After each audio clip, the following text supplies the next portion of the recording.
A donde teño que dar? Sí? Hola? Ora sí, disculpade.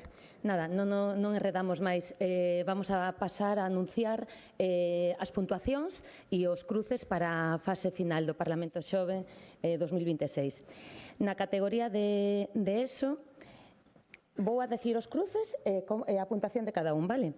O Colegio Santiago Apóstol de Soutomaior obtivo 141 puntos e o Colexio Plurilingüe La Salle 161. Co cal, pasa a final La Salle de Santiago. Parabéns. No seguinte cruce, o IES Río Cave obtivo 156,50 puntos e o Plurilingüe La Inmaculada de Lugo 116. Pasa a final Río Cave.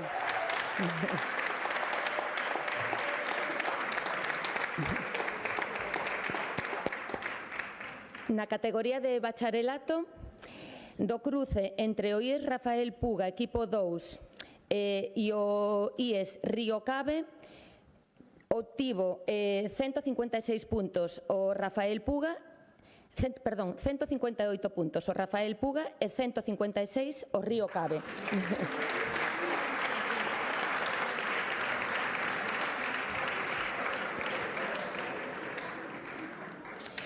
E entre o IES Nosa Señora de Ollos Grandes e o IES Rafael Puga, equipo 2, pasa a final o IES Nosa Señora de Ollos Grandes con 158 puntos tamén. E con 134,50 o Rafael Puga, equipo 1. Na categoría de universidade, do cruce entre o Campus de Santiago, equipo 2, e o Campus de Coruña, equipo 1, pasa a final o Campus de Santiago, equipo 2, con 143 puntos, e o Campus de Coruña, equipo 1, obtivo 137 puntos. Do seguinte cruce, Campus de Santiago, equipo 6 e Campus de Santiago, equipo 1, pasa a final o Campus de Santiago, equipo 6, con 160 puntos. Pola súa banda, o Campus de Santiago, equipo 1, obtivo 149 puntos. As puntuacións sabedes que as imos a publicar na página web en breve e agora, nada, desexarvos moita sorte a todos os finalistas, parabéns, a disfrutar destes debates. Gracias.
Moi ben, pois, se vos parece, antes de nada, imos proceder ao sorteo das posturas e así despois temos 5 minutiños para que ordenedes as evidencias, os papeles ou o que precisedes, vale?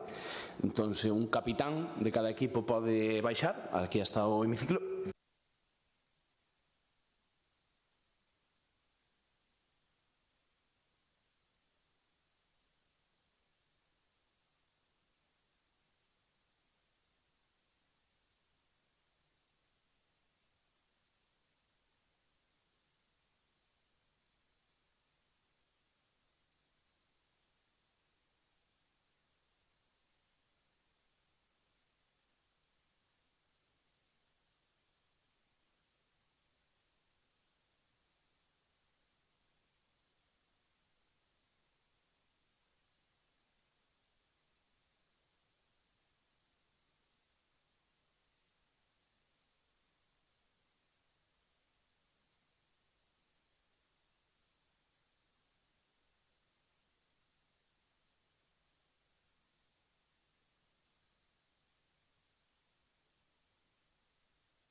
Pois benvidos a esta final da categoría de universidades do Parlamento Xove 2026 deste programa que non sei que edición é esta, pero xa debe andar cerca das 20. 18. A edición 18 do Parlamento Xove, que 18 xa é maior de idade este programa, non? Que é un programa que organiza a Consellería de Cultura, Lingua e Xuventude da Xunta de Galicia e que nos reúne aquí cada ano, eu creo que a escoitar seguramente case do mellorciño do debate que temos na comunidade autónoma, tanto dos coles, dos institutos e das universidades tamén, non? Entón, pois, bueno, tras o sorteo, o equipo da Universidade de Santiago de Compostela 6 vai defender a postura a favor e o equipo da Universidade de Santiago de Compostela 2 vai defender a postura en contra. Recórdovos o tema do debate, o anuncio yo tamén a que non o sepa, porque na categoría de universidades é un tema de debate diferente á categoría da ESO e do bacharelato. O tema de debate é, debería, e non hai mellor sitio para debatir sobre este tema, ademais, debería o voto ser obligatorio nas democracias?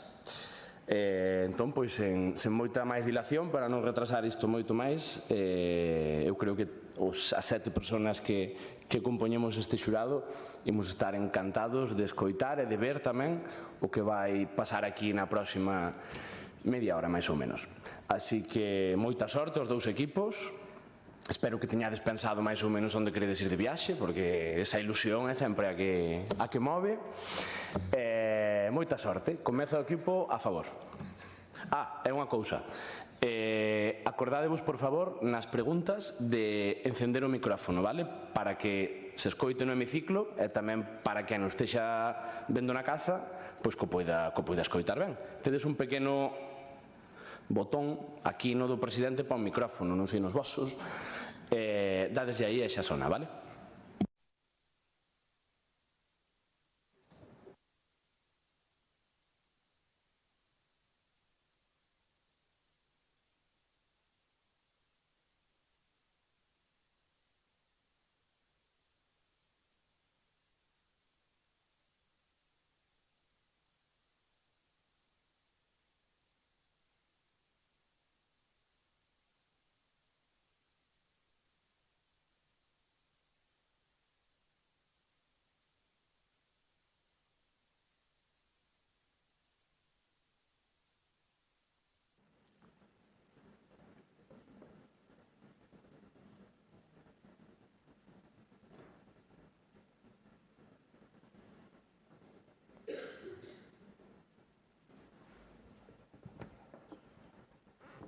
Miren esta moneda. Tiene una cara y tiene una cruz, pero están fundidas en el mismo metal. Es imposible separarlas. La ciudadanía funciona igual. La cara son los derechos que exigimos, mientras que la cruz son los deberes que nos sostienen. El voto voluntario pretende que vivamos mirando solo la cara de la libertad, ignorando la cruz de la responsabilidad. Pero el voto obligatorio no es una extorsión. Es recordar que para que un derecho tenga valor, el deber tiene que estar grabado en el reverso. Buenos días, mi nombre es Héctor y junto a mi compañero Diego participamos en este debate para reflexionar sobre una cuestión central en toda democracia, y es si el voto debe ser solo una opción individual o también una obligación cívica. La pregunta que guía este debate es: ¿debería el voto ser obligatorio en las democracias? Para responderla, primero debemos aclarar qué entendemos por libertad, y es que es fundamental entender que la libertad no consiste simplemente en que el individuo quede aislado de toda obligación pública, sino en que el pueblo pueda controlar efectivamente el poder político. Los derechos individuales no existen en abstracto, como defiende Hans Kelsen en Teoría pura del derecho. Por eso, si las leyes nos afectan a todos, todos debemos participar de su formación. La libertad verdadera es, por tanto, la capacidad de la nación para poder controlar las normas comunes que después todos obedeceremos. Por ello, nuestra tesis es la siguiente: quien renuncia a dictar la ley con su voto, se condena a sufrirla con su obediencia. En primer lugar, quiero presentarles nuestro argumento de libertad colectiva, y es que el voto obligatorio protege la libertad colectiva porque impide que el poder quede concentrado en unas minorías activas y movilizadas. Como defendía Antonio García Trevijano en Teoría pura de la República, la libertad colectiva consiste en que el pueblo pueda controlar a sus gobernantes. Por eso, quien no participa no queda fuera del sistema, delega en quienes sí participan, y si esa abstención se multiplica, el poder pasa a reflejar solo a los más movilizados. Votar no es un trámite privado, es el acto mínimo por el que una ciudadanía puede controlar las normas que después obedecerá. En segundo lugar, tenemos nuestro argumento de igualdad política. Quiero que piensen en alguien que llega tarde de trabajar, tiene hijos, facturas y, sinceramente, poca fe en la política. Esa persona vive bajo las mismas leyes, pero en un sistema de voto voluntario es mucho más probable que no acuda a votar. Y esto no es una anécdota. Verba, Scholzman y Brady, en un estudio de Voice and Equality, muestran brechas del 35% en educación, recursos y tiempo. Si se abstienen más ciertos sectores, la democracia deja de representar al conjunto real del pueblo. Por último, y muy importante, está nuestro argumento de incentivos políticos. Quiero que piensen ahora en una clase, donde solo votan para delegado aquellos alumnos más enfadados o más implicados. Quien quiera ganar no hablará para todo el conjunto de la clase, prometerá lo que movilice a esos pocos, aunque el resto piense diferente. Pero si votar fuese obligatorio y todos los alumnos tuvieran que participar, entonces el incentivo cambia. Ya no basta con encender a los más intensos, porque ahora también cuentan los moderados y los que normalmente se quedarían al margen. Con el voto voluntario ocurre lo mismo. Oprea, Martin y Brennan, en American Political Science Review, muestran que conforme aumenta la participación política, disminuye la polarización entre partidos. Recapitulando, sí, el voto sí debería ser obligatorio en las democracias. Así lo evidencian nuestros tres argumentos: de libertad colectiva, de igualdad política y de incentivos políticos, junto con nuestra consolidada tesis: quien renuncia a dictar la ley con su voto, se condena a sufrirla con su obediencia. Porque recuerden, una ciudadanía que solo mira la cara de los derechos y olvida la cruz de sus deberes, acaba perdiendo el valor de la moneda entera. Muchas gracias.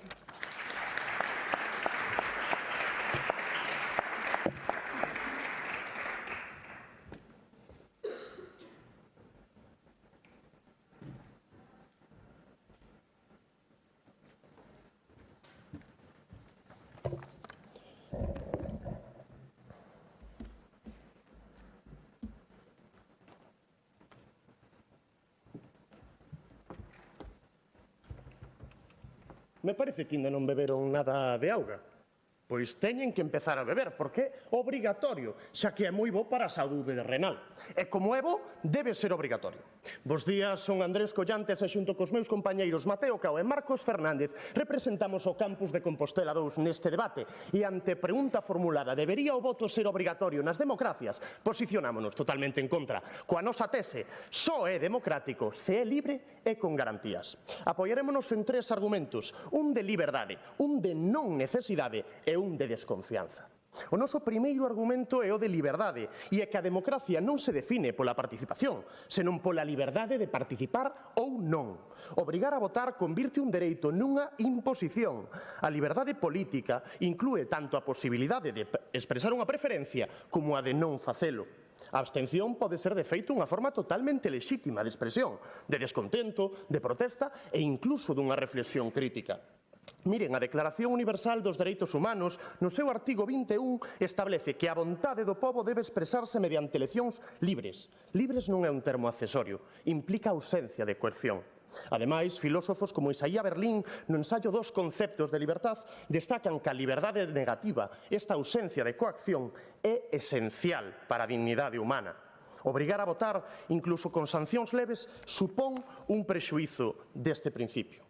O noso segundo argumento é o de non necesidade.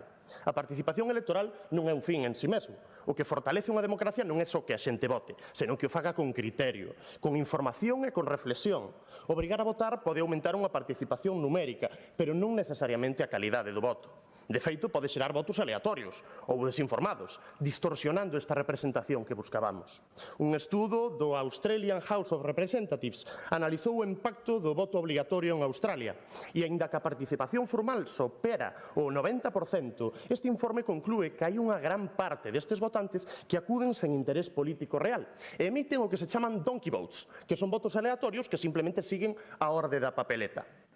Para aumentar o compromiso coa procesos democráticos, a solución sería, pois, educar. Facer a democracia máis participativa. Poños o caso de Suiza, por exemplo. Consultas abertas, por exemplo. Pero a obrigatoriedade do voto só disfraza os números e non afonda, en ningún caso, no problema real.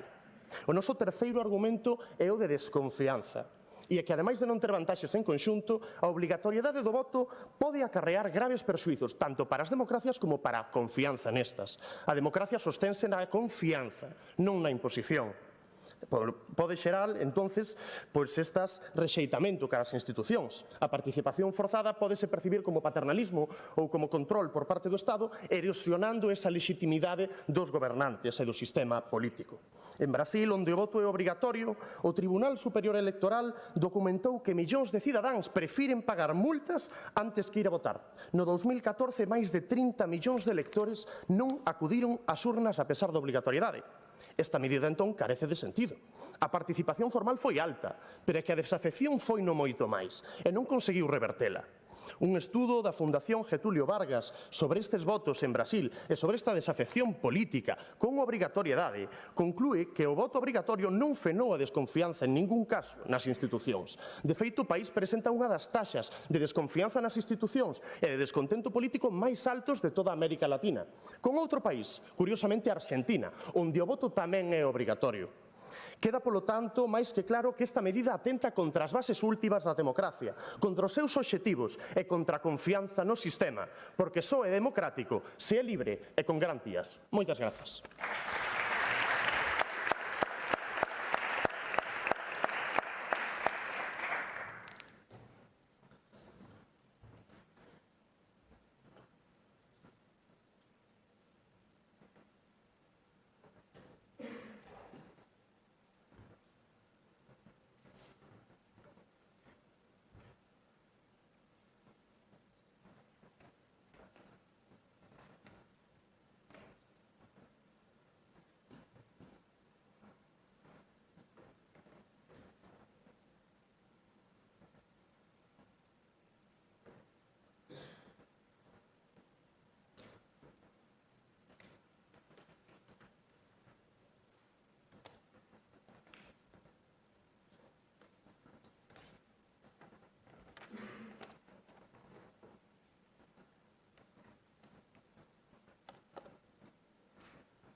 Volvamos a esa moneda.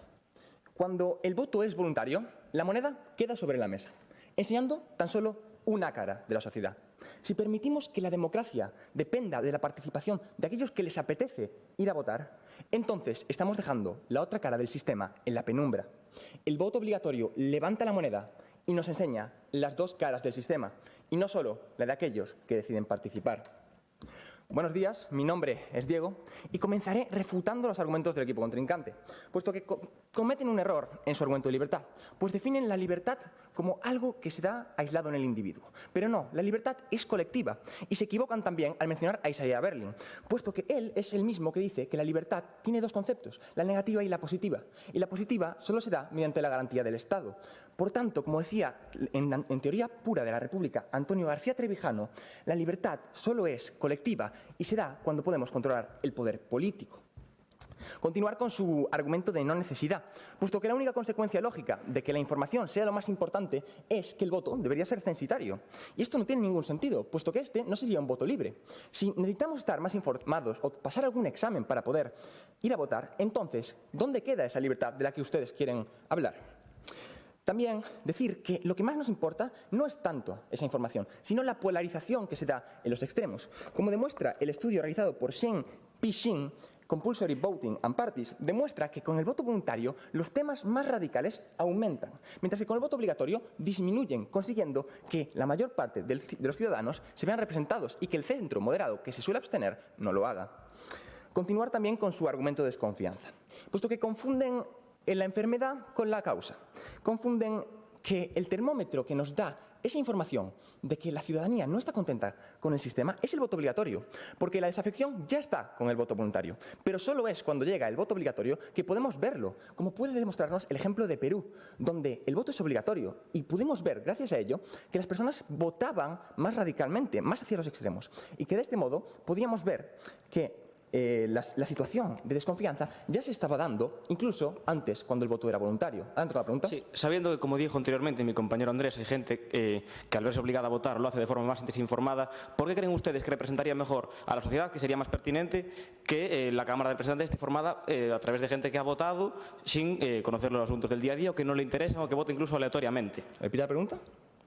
Sí, como ha dicho antes mi compañero Andrés, al votar la gente de forma obligada, muchos votan incluso de forma aleatoria. ¿Cómo creen ustedes que representaría mejor a la sociedad una Cámara de Representantes compuesta por gente que ha sido elegida por ciudadanos que han votado de forma aleatoria o desinformada? Vamos a ver, el punto número uno es que lo que les repetimos, lo que nos importa no es tanto esa información que puedan tener esas personas, sino que represente más a las personas, puesto que una persona, aunque no esté informada de la política actual, sabe que le interesa más. Todo el mundo sabe que es mejor para su propia vida, para su vida como individuos, ya que quieren defender la libertad individual. ¿Adelante con la pregunta? ¿Cree que una persona que ha votado aleatoriamente, que existe, como dijo antes mi compañero Andrés, está debidamente representada cuando posiblemente él ni conozca al candidato al que ha votado? Vamos a ver. Punto número uno. Si esa persona ha votado a un candidato que no conocía, entonces podemos proponer, aparte del voto obligatorio, soluciones no coercitivas, que tanto les gustan. Esas soluciones se pueden dar también con voto obligatorio. Y no solo conseguimos que esas personas estén más informadas y que tengan una mejor decisión política, sino que además evitamos la polarización, evitamos el problema de la igualdad política real, que no se da, que solo se da formalmente. Y gracias a eso me permite pasar a nuestro argumento de igualdad política, que me gustaría desarrollar brevemente, puesto que lo más importante en una democracia es la igualdad real, no la igualdad formal que ustedes defienden, puesto que las personas que menos votan son precisamente las que peores recursos tienen, como les ha mostrado mi compañero en la introducción. No solo eso, recursos, tiempo y educación son puntos fundamentales que no se dan en una democracia con voto voluntario. Entonces, si queremos que el voto sea mejor, no podemos permitir que esto pase por alto. De todas formas, recapitular nuestros tres consolidados argumentos. Un primer argumento de libertad colectiva, puesto que la libertad no es estar aislado como individuo, no es hacer lo que nos dé la gana, es saber que hay libertades y deberes y que toda libertad tiene un límite y que todo deber es fundamental para el sostenimiento de la democracia. Continuar con nuestro argumento de igualdad política, fundamental. Las personas tienen diferentes situaciones de tiempo, de economía y de educación. Y la única manera de que todos participen igualmente es a través del voto obligatorio.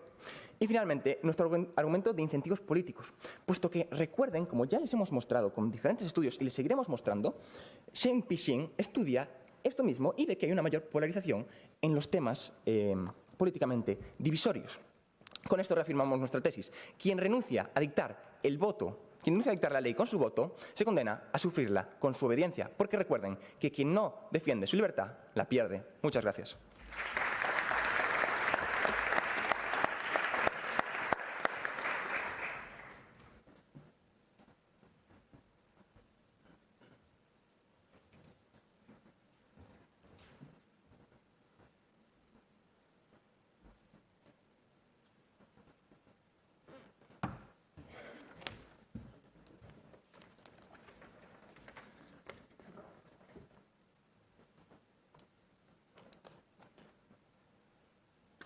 ¿Qué les pasa?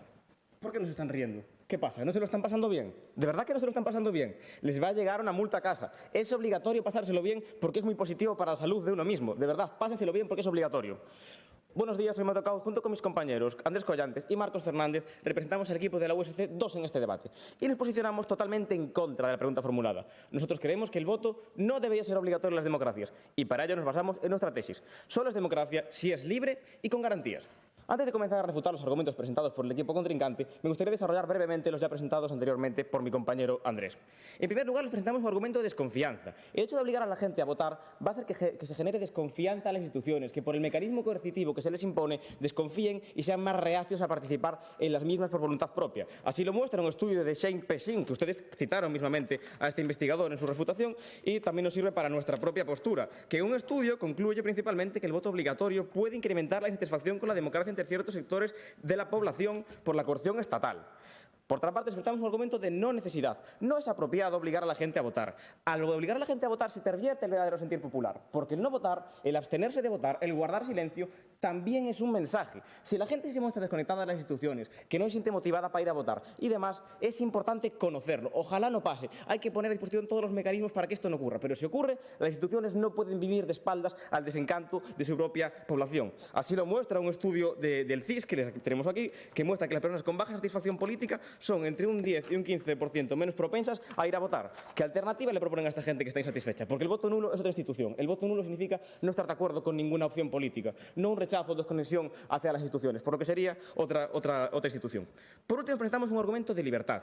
Ir a votar o no es decisión de uno mismo. Y esto no es solamente idea nuestra. Nuestra propia Constitución, en nuestro artículo 23, reconoce el derecho al sufragio. Y según la jurisprudencia del Tribunal Supremo y Constitucional, que es el máximo intérprete de la Constitución, el hecho de existir un derecho fundamental recoge una vertiente negativa, que está igual de protegido, el derecho a hacerlo y el derecho a no hacerlo. Ese es el reverso de la moneda que nos mencionaban, la vertiente negativa del derecho. Y antes de comenzar a refutar sus argumentos, me gustaría darle el turno de pregunta.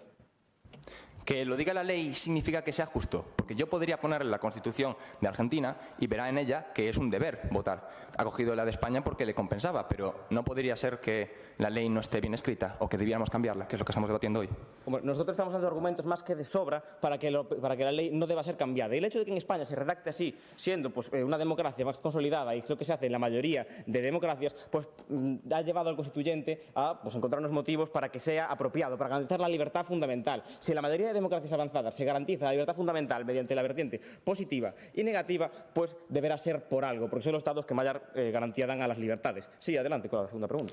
¿Qué hay del ejemplo de Australia, que también es una democracia consolidada? Y entonces, ¿qué importancia tiene que comparemos lo que hace la mayoría con lo que hace las personas que votan obligatoriamente en ciertos países? Australia es un ejemplo aislado entre la mayoría de democracias avanzadas. La gran mayoría, salvo algunas excepciones, como pueden ser Bélgica, Australia, no tienen el voto obligatorio. ¿Y qué ocurre cuando se impone el voto obligatorio? Lo que le explicó anteriormente nuestro compañero Andrés en el argumento de necesidad. Gente que vota aleatoriamente. Bien, me gustaría comenzar a refutar sus argumentos. En primer lugar, en su tesis nos dijeron que quien renuncia a dictar la ley con su voto se condena a sufrirla con su obediencia. Es que esa frase la podemos utilizar en nuestra intervención, efectivamente. ¿Y por qué? Porque sí lo han decidido. Han decidido delegar a los demás la potestad para elegir a los gobernantes. Y hay que respetarlo. De eso va nuestro argumento de libertad. Por otra parte, ustedes refieren libertad como el derecho a que el pueblo pueda controlar. Y usan el verbo poder, que es lo que defendemos, que el pueblo pueda controlar, no que deba, no que esté obligado de manera coercitiva. Efectivamente, esa frase se la tenemos que dar más que por buena. Por otra parte, ya con los argumentos, presentamos un argumento de libertad colectiva. Y para ello citaron a Trevijano. Me llama poderosamente la atención que citen a este autor, que es precisamente uno de los mayores referentes del abstencionismo activo, del abstencionismo como protesta. Miren, el argumento de libertad colectiva choca con nuestro argumento de libertad también. Si la gente no quiere votar, y con el de no necesidad, por supuesto, es un mensaje. El 48,9% de los abstencionistas, según el CIS, lo hacen por motivos de desafección política. ¿Qué alternativa tendrían? Ninguna. Estarían obligados a hacer algo en contra de su voluntad. Por otra parte, nos presentaron un argumento de igualdad política. Bien, ya se lo decimos, si la gente no acude es un mensaje. Es un mensaje y hay que conocer por qué la gente de los barrios más humildes, con menos recursos, acude menos a votar. Y precisamente el hecho de que esta parte del censo acuda menos a votar tiene que inspirar a los políticos a tomar medidas para atraer estos votos, por los que podría ser hasta positivo para la democracia esta medida, ¿no? Entonces, también les presentamos un argumento, también nos dijeron algo de un ciudadano que salía a trabajar. Que sepan que en la Ley Orgánica de Regulación General del Régimen Electoral se permite a la gente salir de trabajar para acudir a votar, así como dato. Y además nos presenta un argumento de incentivos políticos. Es mentira que la gente de los países en los que el voto es obligatorio voten a partidos menos radicales. Le ponemos el ejemplo de Chile, Brasil o Bélgica, donde la extrema derecha es la segunda fuerza. Así que nadie debe ser obligado a votar. Muchas gracias.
Piensen en el mecanismo de una moneda. Solo cuando gira con fuerza sobre sí misma, la cara y la cruz se integran en un movimiento estable. El voto voluntario frena este giro, dejando la moneda estática y dividida en dos mitades que no se comunican. La obligatoriedad reactiva el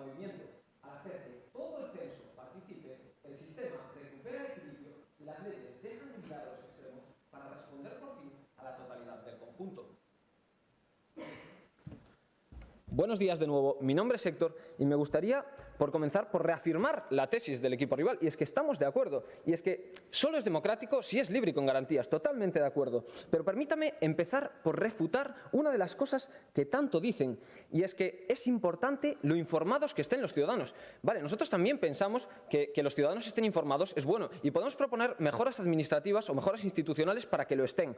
Pero es que, según lo que ustedes dicen, si solo dejamos votar a los ciudadanos más informados, deberíamos proponer un sistema de voto censitario, un sistema que va en contra de lo que ustedes defienden, esa libertad como ausencia de coacción. Y les recuerdo una cosa, y es que ustedes dicen que al introducir el voto aleatorio aparecen estos votos aleatorios. Pero es que en el voto voluntario también hay un porcentaje, aunque menor, de votos aleatorios. Y esto es fundamental, porque lo que ustedes están proponiendo es una medida que solo deja pasar a la gente más informada. Y nosotros no velamos porque la gente solo esté informada. Queremos que la gente sea libre, como ustedes dicen. En segundo lugar, proponen la abstención como una forma legítima de protesta. Y déjenme decirles que la abstención, señores, no diferencia entre causas. No podemos saber si una persona que se abstiene lo hace por incapacidad, por que no se puede transportar al lugar o porque lo utiliza como una forma de protesta. Sin embargo, con el voto obligatorio sí sabríamos cuándo esas personas protestan contra el sistema. Adelante la pregunta. En relación con lo que he dicho antes, ¿en qué momento de nuestra intervención hemos dicho que no deba poder votar determinadas personas? No es que lo hayan dicho, es que se infiere. Si ustedes dicen que es muy importante que los ciudadanos estén informados y les parece mal que el voto sea obligatorio porque introduce desinformación, pues luego de ello se deduce, lógicamente, que ustedes lo que ven para que un voto sea válido y que el sistema sea legítimo es que las personas estén más informadas. Y eso impone necesariamente una restricción de las personas poco informadas, pero es que también las hay en el voto voluntario. Déjenme decirle otra cosa. Ustedes dicen que ponen el ejemplo de que la mayoría de las democracias del mundo tienen voto voluntario, pero que la mayoría haga algo no significa que ese algo sea válido. Y hay miles de ejemplos que podrían poner con esto. En segundo lugar, también déjenme sorprenderme por la forma en que tienen ustedes de obligarnos a hacer cosas que son buenas para nuestra salud. Nos han puesto el ejemplo de reír o el ejemplo también de beber. Pero es que la diferencia es que en el orden jurídico el acto mínimo garantiza una responsabilidad. Si yo bebo o si yo me río, eso solo me afecta a mí, pero que alguien no vote no me afecta a mí, nos afecta a todos y todos dejamos de ser libres porque la libertad colectiva que tanto defendemos se fragmenta. Adelante la pregunta. De fala de democracias, pregúntolle tamén por outras con que si teñen o voto obrigatorio. Mira, Chile con Cast, Brasil con Lula e Bolsonaro, Argentina con Milei. Aquí non hai polarización? Corrixe en algo a polarización o voto obrigatorio, entón? Bien. Nos hablan de nuestro argumento de incentivos políticos, donde hablamos y defendemos que el aumento de la participación disminuye la polarización. En primer lugar, antes de contestar su pregunta, déjenme enseñarle esto con datos. Y esto bien puede ser con el estudio de Oprea, Martin y Brennan, donde conforme aumenta la participación política, y se ponen de ejemplo 6 países, 3 con voto voluntario y 3 con obligatorio, disminuye la polarización entre partidos. Y esto es lógico, porque es que si votar es voluntario, los partidos no tienen necesidad de centrarse en toda la población. Solo tienen que centrarse en los extremos, los más radicales, los más activos, porque con eso se garantizan los votos fáciles, porque el abstencionismo, señores, está concentrado en la moderación. Y otra cosa más, cuando nosotros introducimos el voto obligatorio, estos incentivos cambian. ¿Y por qué cambian? Porque esas personas que tienen opiniones más radicales y que llevan a los partidos a radicalizarse con el voto voluntario, dejan de tener esa baza cuando el voto es obligatorio. Y esto permite a los partidos centrarse y moderarse y hablar para todo el pueblo, lo que nos garantiza libertad. Esto se conoce como un equilibrio de Nash, porque a todos los partidos les beneficia una posición y cambiamos de estar en las posiciones radicales a las posiciones moderadas y que a todos nos involucran. Y ya con esto permítanme recapitular nuestros 3 consolidados argumentos.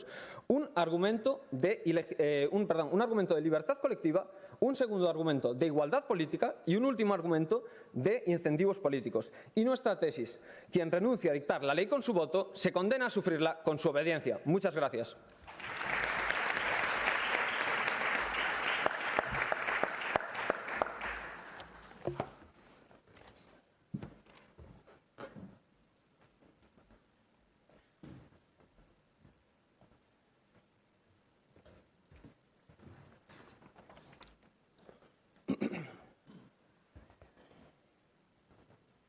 Perdonen, xurado, pero vou ter que darlles eu un aviso ao meu equipo porque non se están dando mostras de afecto.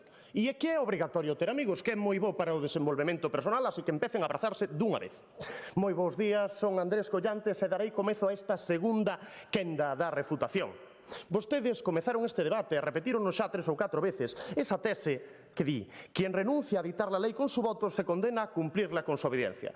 Sí, efectivamente, condénase a sí mesmo, é un pronome reflexivo, desa é a liberdade da que falamos. Vostede decíalle, só vota quen lle apetece. Bueno, pero é que se hai unha desapetencia á hora de votar, se hai un problema de que non hai interese pola vida pública, o que habrá que facer é educar, que é o que lles propuxemos. Non en ningún caso a obrigatoriedade porque ten consecuencias negativas, como xa lles viñemos dicindo. Miren, a súa moneda, cando vira, o que xera inestabilidade política. Non é outra, tambalease a moneda e tambaleas a democracia con esta desconfianza introducida polo voto obrigatorio. Miren, vostedes mencionaronnos e sustentaron tanto a súa tese, o seu argumento de liberdade colectiva en Trevijano. Xa yo dixo o meu compañeiro Mateo, pero eu quixera puntualizarlles esta diferencia que fai Trevijano entre a liberdade colectiva e a liberdade individual. Ben, a liberdade colectiva é a que teñen o conxunto da cidadanía para garantizar a división de poderes, que ven sendo a nosa tese, por certo. Só é democrático se libre con garantías. Aí estaría Trevijano, en nós. E, ademais, vostedes confunden cousas que pertencen á liberdade individual de Trevijano, que serían, por exemplo, o voto, ou que lles poñíamos nosós, por exemplo, o caso de beber. Se vostede decide non votar, aplica o dereito fundamental ao voto na súa vertente negativa, como ben recollido no artigo 23 que lles explicou o meu compañeiro Mateo. Pode ir adiante ca pregunta, se quere. Con respecto a lo que le preguntó mi compañero antes, recuerde que Milei tuvo que pactar con la derecha moderada y con el kirchnerismo para poder gobernar. ¿No cree que si el voto hubiera sido voluntario, hubiera tenido mayor poder en la Cámara y no pudiera haber llevado a cabo reformas como la laboral? Bueno, pois eu penso que a partir das políticas xa estamos vendo se tivo que moderarse ou non. Ademais, foi primeira forza. Tivo que pactar, sí, pero foi primeira forza. Pero é que, ademais, se me di vostede, poñolle un caso europeo tamén. O sea, en Bélxica, onde o voto é obrigatorio, ese tipo de cuestións populistas ou partidos populistas son segunda forza. É dicir, manteñen unha porcentaxe significativamente máis alta. En comparación con, por exemplo, poñolle o exemplo, en este argumento de desconfianza e refutándolle iso, o caso sueco. Mira, segundo o propio Riksdag sueco, con voto voluntario, achégase nas eleccións federais a un 84,2% no voto, sen coerción estatal e, ademais, con gobernos moderados que máis ou menos resolven e sen presencia de populismos ou extremos. Ben, vostedes presentábanos tamén un argumento de incentivos políticos. Este quedou totalmente refutado polo noso de desconfianza. Eu pregúntolle por eso de Suecia, pero tamén lle digo, o politólogo Jason Brennan di na obra The Ethics of Voting, argumenta que obrigar a votar pode aumentar a proporción de votantes desinformados, o que non mellora en ningún caso a calidade democrática e pode incluso perxudicala. É dicir, non é que non só aporte, senón que ademais resta. Ademais, presentábanos vostedes un argumento de igualdade política. E isto contradí o noso argumento de non necesidade. É que esas melloras que nos falan para corrixir esas brechas que pode haber entre distintos sectores socioeconómicos non teñen realmente unha solución no voto obrigatorio. Miren, eu poñolle un estudo do European Consortium for Political Research que comparou 22 democracias e concluiu que, aínda que o voto obrigatorio reduce esta brecha, é só numérico, porque non elimina as diferencias no interese político, no acceso á formación ou na capacidade de influencia. É dicir, a desigualdade persiste, só que se disfraza baixo cifras de participación máis alta. É o que viñeron vostedes hoxe aquí, a disfrazar un número en lugar de poder asentar o verdadeiro problema. En Bélxica, onde o voto obligatorio dende 1893, a participación formal supera o 85%, pero investigacións do Center for Citizenship and Democracy mostran que os niveles de implicación política real siguen sendo desiguais entre clases sociais, porque non hai asociacionismo, deliberación ou seguimento informativo entre estas clases. É dicir, a obrigatoriedade non corrixiu as diferencias profundas en ningún caso. A participación forzada non equivale á inclusión política real. Decía o sociólogo Pierre Bourdieu, a participación política require capital cultural. Obligar a votar non crea ese capital, só exixe sen proporcionalo. Non é unha solución a nada, é un parche en riba das problemáticas reais que teñen as nosas democracias que hoxe viñemos nós intentar solventar coa nosa tese. Só é democracia se é libre e sen garantías. Moitas grazas.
Beber agua, divertirse o tener amigos.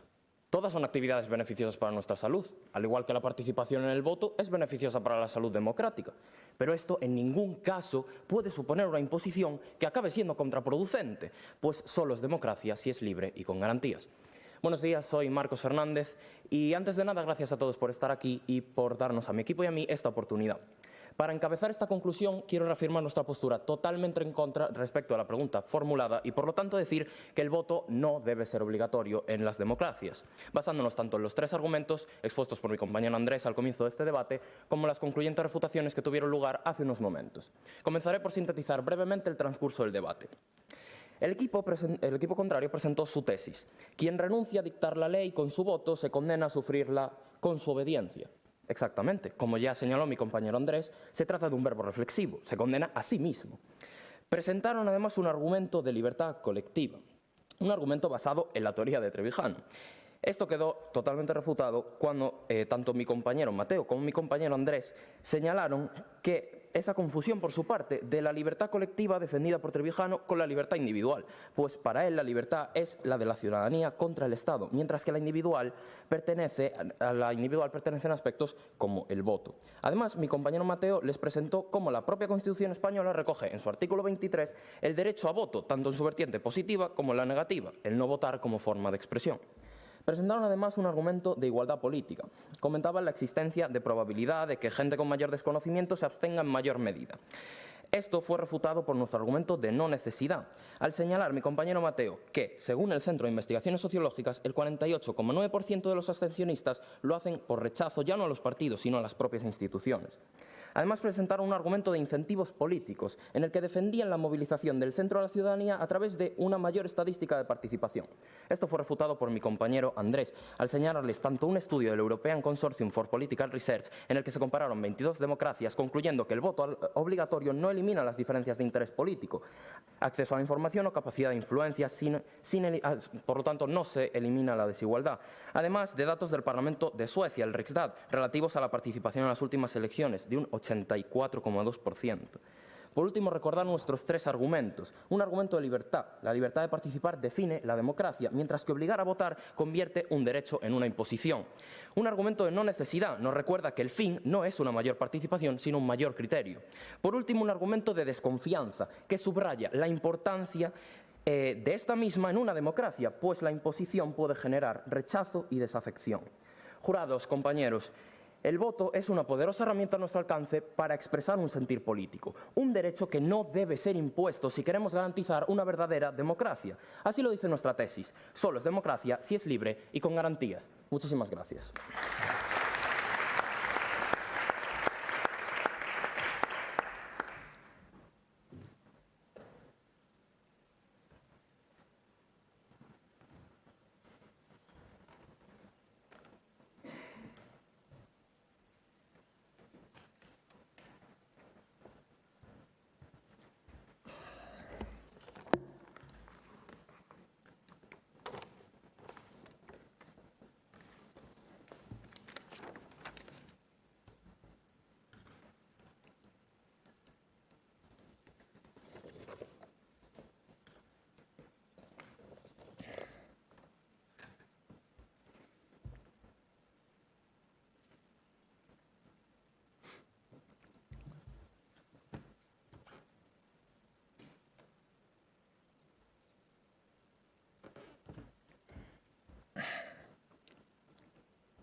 La libertad no es un regalo que se sostiene solo, es un acto de corresponsabilidad. Porque el voto no es un producto mercantil que podemos decidir si comprar o no. Es el cimiento mínimo del sistema. Recuerden que quien renuncia a la cruz del deber se condena a aceptar que otros tiren la moneda por él. Buenos días de nuevo. Mi nombre, como ya saben, es Diego y hoy, junto con mi compañero Héctor, hemos defendido la postura rotundamente a favor de la cuestión planteada. Sí, el voto sí debería ser obligatorio en toda democracia. En primer lugar, agradecer tanto la participación del equipo contrincante como la del jurado aquí, hoy presente. Ahora pasaré con una breve recapitulación de lo debatido el día de hoy, comenzando por los argumentos. Puesto que en su argumento de libertad, por mucho que insistan, siguen teniendo el problema de que al usar a Isaiah Berlin como fuente, tienen que aceptar la libertad positiva, que, como bien dice Hans Kelsen, en teoría pura del derecho, solo puede ser garantizada mediante el aparato del Estado, puesto que es un bien público. Recuerden que la libertad no es hacer lo que les dé la gana, es hacer lo que puedes, además de respetar tus deberes.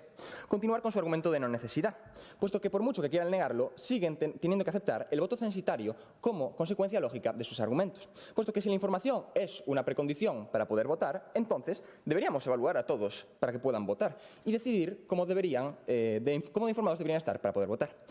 Y terminar con su argumento de desconfianza, puesto que esta apatía hacia la democracia es confundir el termómetro con la enfermedad, puesto que el voto obligatorio nos permite ver quién es realmente el que está descontento y cuánta gente está descontenta, cosa que todavía pasa en el sufragio voluntario, pero que no podemos ver. Y también recordarles que, aunque la Constitución diga algo, y que muchas constituciones lo digan, no significa que la mayoría diga algo sea cierto o que sea correcto.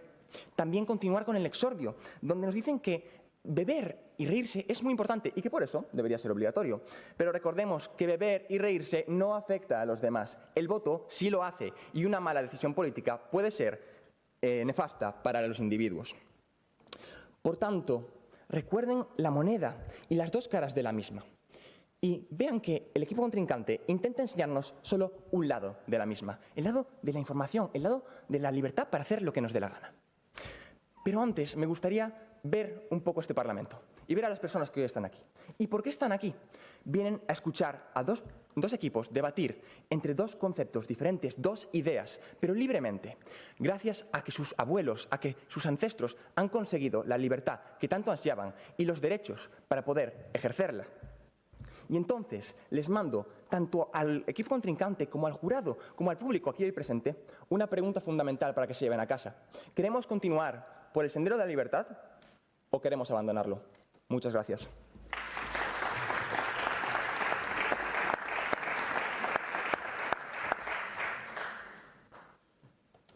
Pois moitas gracias aos dous equipos. Recollendo o guante que deixou o último equipo, a verdade que é un gusto escoitarvos debatir e escoitar e ver como se respetan opinións distintas e empatía nestes debates, non? Nós si temos que facer un voto obligatorio, así que imos ir deliberar, sumar puntuacións.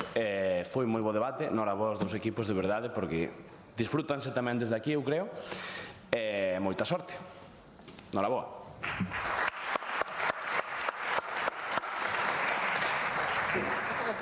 Sí, eu creo que sí.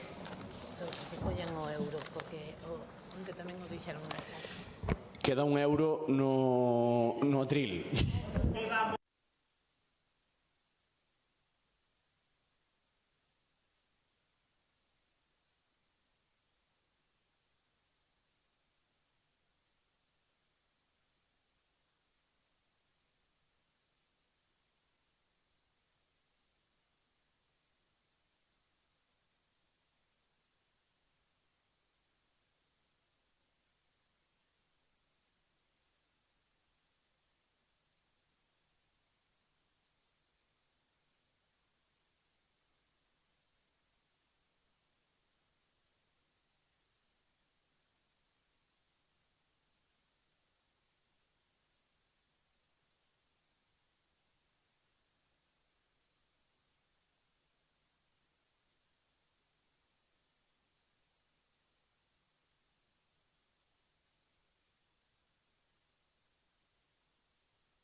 Bueno, pois moi bo día a todos e a todas. Eu quero saudar en primeiro lugar a todas as familias, os pais e as nais, avós e aboas, amigos que nos acompañan hoxe aquí, orgullosos de ver os seus fillos e fillas pois estar na final deste Parlamento Xove. Quero dar tamén as gracias a todos os membros do xurado e a toda a Dirección Xeral de Xuventude que nos acompaña aquí hoxe. Pero especialmente quero dar as gracias e tamén a noraboa a todos os centros, as universidades e como novidades nesta edición, nesta 17ª edición, tamén a categoría posformativa, que, como dicía, temos como novidade este ano. Darvos a noraboa por ter chegado á final do Parlamento Xove e bueno, estamos expectantes por ver quen gaña. Sei que estades todos un pouquiño nerviosos, pero xa sodes uns gañadores porque facedes todos extraordinariamente. Eu simplemente quero dar a palabra ao presidente do Parlamento de Galicia, don Miguel Ángel Santalices Vieira, que, como sempre digo, tuve o privilexio de que un día tamén fose o meu jefe e bueno, pois estou encantada de estar hoxe aquí sentada á súa dereita. Como ben dixo el, por motivos de axenda, hoxe non pode quedar con nós para entregar os premios, como sempre fai, pero, por suposto, quería ter para vos unhas palabras. Así que, adiante, presidente. Gracias.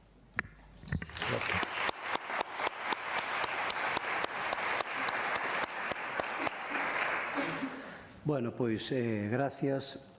O primeiro eu saúdo a todos os que participades hoxe. Desexo vos moita sorte. Tamén ás familias que os acompañades. Eso é un orgullo poder comprobar hoxe aquí como se desenvolven nesta tribuna. Bueno, pois unhos rapaces que indudablemente van a ser a canteira que temos nós aquí para o futuro. E eu, ademais, os animo a que vos impliquedes no debate político e social. Fai falta xente que participe activamente, porque a sociedade necesita que todos aportemos. Non é a primeira vez que facemos un Parlamento Xove, e eu xa teño aquí aprendido moito e tamén teño que dicir que no Parlamento, dentro do meu gabinete, pois eu tamén temos unha escuela que nos foron levando a todos pouco a pouco. A ela leváronme para o goberno, leváronme tamén o director do gabinete, que tamén está no goberno, nun posto moi importante, leváronme tamén o xefe de prensa, que o tiña, tamén para o goberno, leváronme outro asesor, tamén para o goberno, pero eu vos podo dicir que encantado, porque eso significa, primeiro, que é xente que se implica e que no goberno servan, e me parece ben que o goberno fiche os mellores. E nese sentido, pois eu estou orgulloso de que me hayan levado tanta xente. E o segundo, que tamén é unha cousa importante, é que eles tampouco se esquecen nunca do Parlamento e do tempo que pasaron aquí con nós. E, ademais, eso significa que temos aí un futuro importante. Bueno, eu desexo vos sorte. Eu sei o que é pasar por aquí e que non vos engañen. Vir aquí a falar, argumentar e tratar de convencer ou de que a túa argumentación sexa a que de alguna maneira prevalezca e a que se poida aprobar por o conxunto dos deputados, fai temblar as pernas, que non vos engañen. Todos esos que dicen deputados ou deputadas que é moi normal para eles salir ali e que o toman con moita naturalidade, eso é mentira. Pasar por aquí, vos falo eu, que a miña primeira intervención aquí foi un auténtico desastre, porque me puxen nervioso, porque isto impón, e claro, o que traía eu preparado para 10 minutos, pois me puxen nervioso e o liquidei en 3. Iba buscando, cando me retirei, que xa o presidente me dixo, bueno, está finalizada a súa intervención, iba camino do meu escaño, que é alá por onde ao fondo, e iba buscando o consuelo de algún compañeiro que me dera un ánimo. E o ánimo que me deu é un compañeiro que estaba aí das primeiras filas, e o primeiro o que me solta, así, casi sin levantar a cabeza, díxome: pasáchete de frenada, tío. Entonces, eso significa que aquí pasar por aquí é complicado, pero necesitamos xente que pase por aquí, e por eso vos animo. Tamén vos animo ao debate constructivo. E aquí vou a tirar de algo de actualidade. Está o Papa, hoxe finaliza a súa visita a España, e o Papa tuvo unha presencia moi mediática en determinadas institucións, e, bueno, hubo moita xente que lle dirixiu unhas palabras, pero hai un discurso que, sin precedentes, cando o Papa fala no Congreso dos Deputados. E o Papa refírese a todos os deputados, a mensaxe que lle deixa é: hai que facer debates tranquilos, busquen vostedes puntos de acordo e respétense, porque por riba de todo está a dignidade da persoa. Ese mensaxe dito no Congreso dos Deputados eu creo que é un mensaxe que debemos de asumir todos. Se pode debatir con contundencia, pero respetuosamente. O máis importante é argumentar, non con forza, senón hai que argumentar con razón. E por riba de todo, si que manteñer un tono de respeto hacia o contrario, porque por riba de todo aquí somos persoas. Eu sei que hoxe vades a debater de dous temas moi importantes, nos que eu non teño unha opinión clara, pero que sí que están no debate da sociedade, non? Que é o tema do anonimato das redes. Claro, isto xogan dúas vertientes aquí, a liberdade de expresión, pero por outro lado hai que tamén ver como se garantiza a protección de moitos usuarios que, en base a eso, pois poden ser insultados ou pode ser de alguma maneira que se atente contra a súa dignidade. É interesante saber como vai a terminar eso na vosa opinión. E despois está outro debate moi interesante, que é se é obligatorio ou non votar na democracia.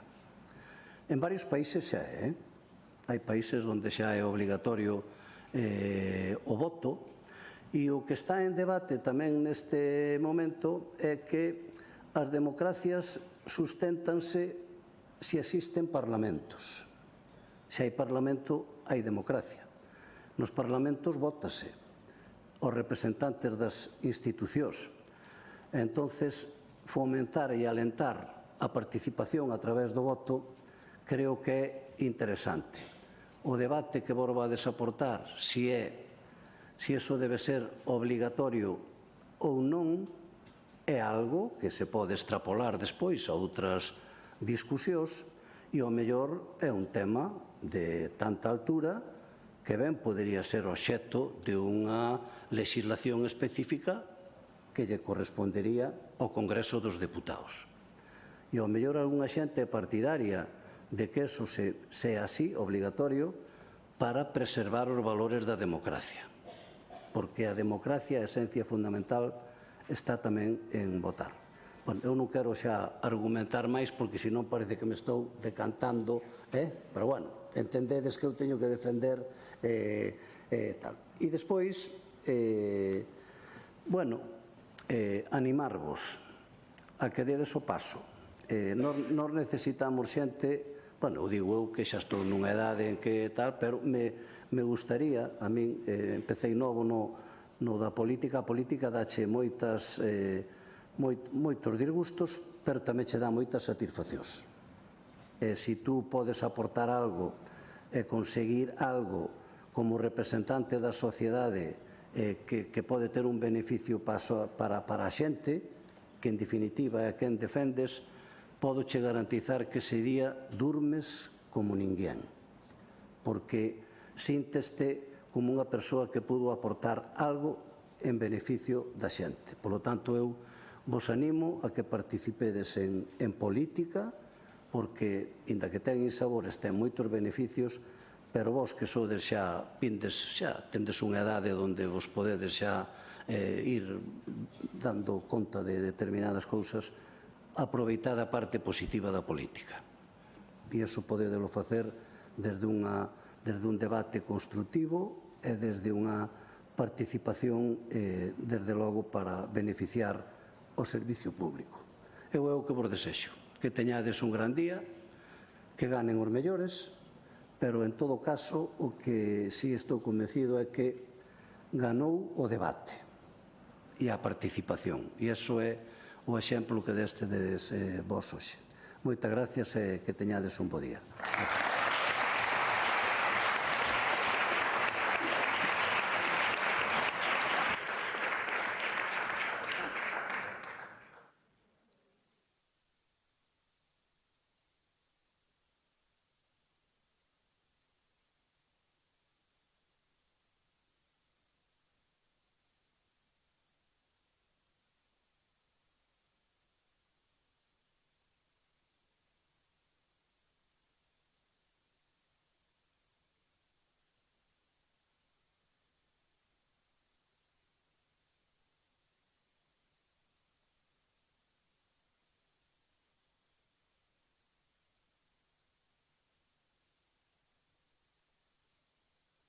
Vamos a ello.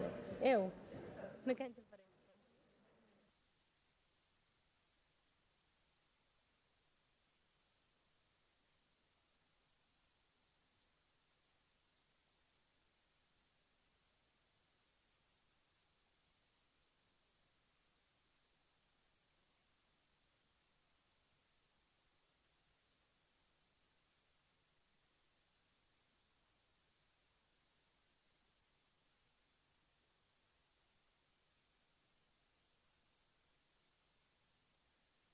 Esta, madre mía, hija.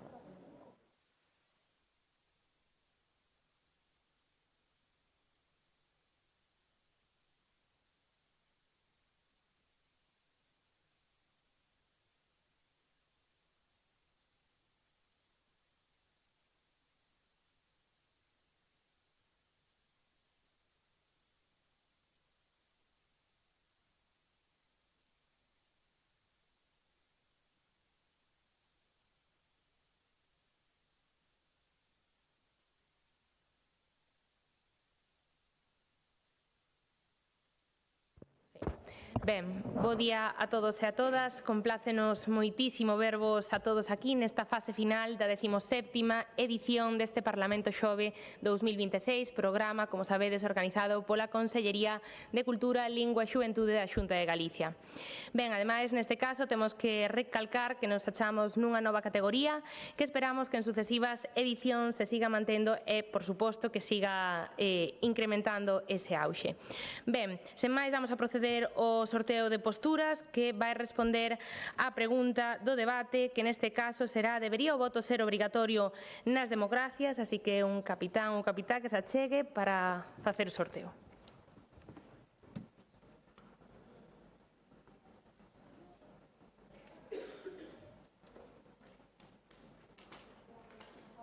En contra.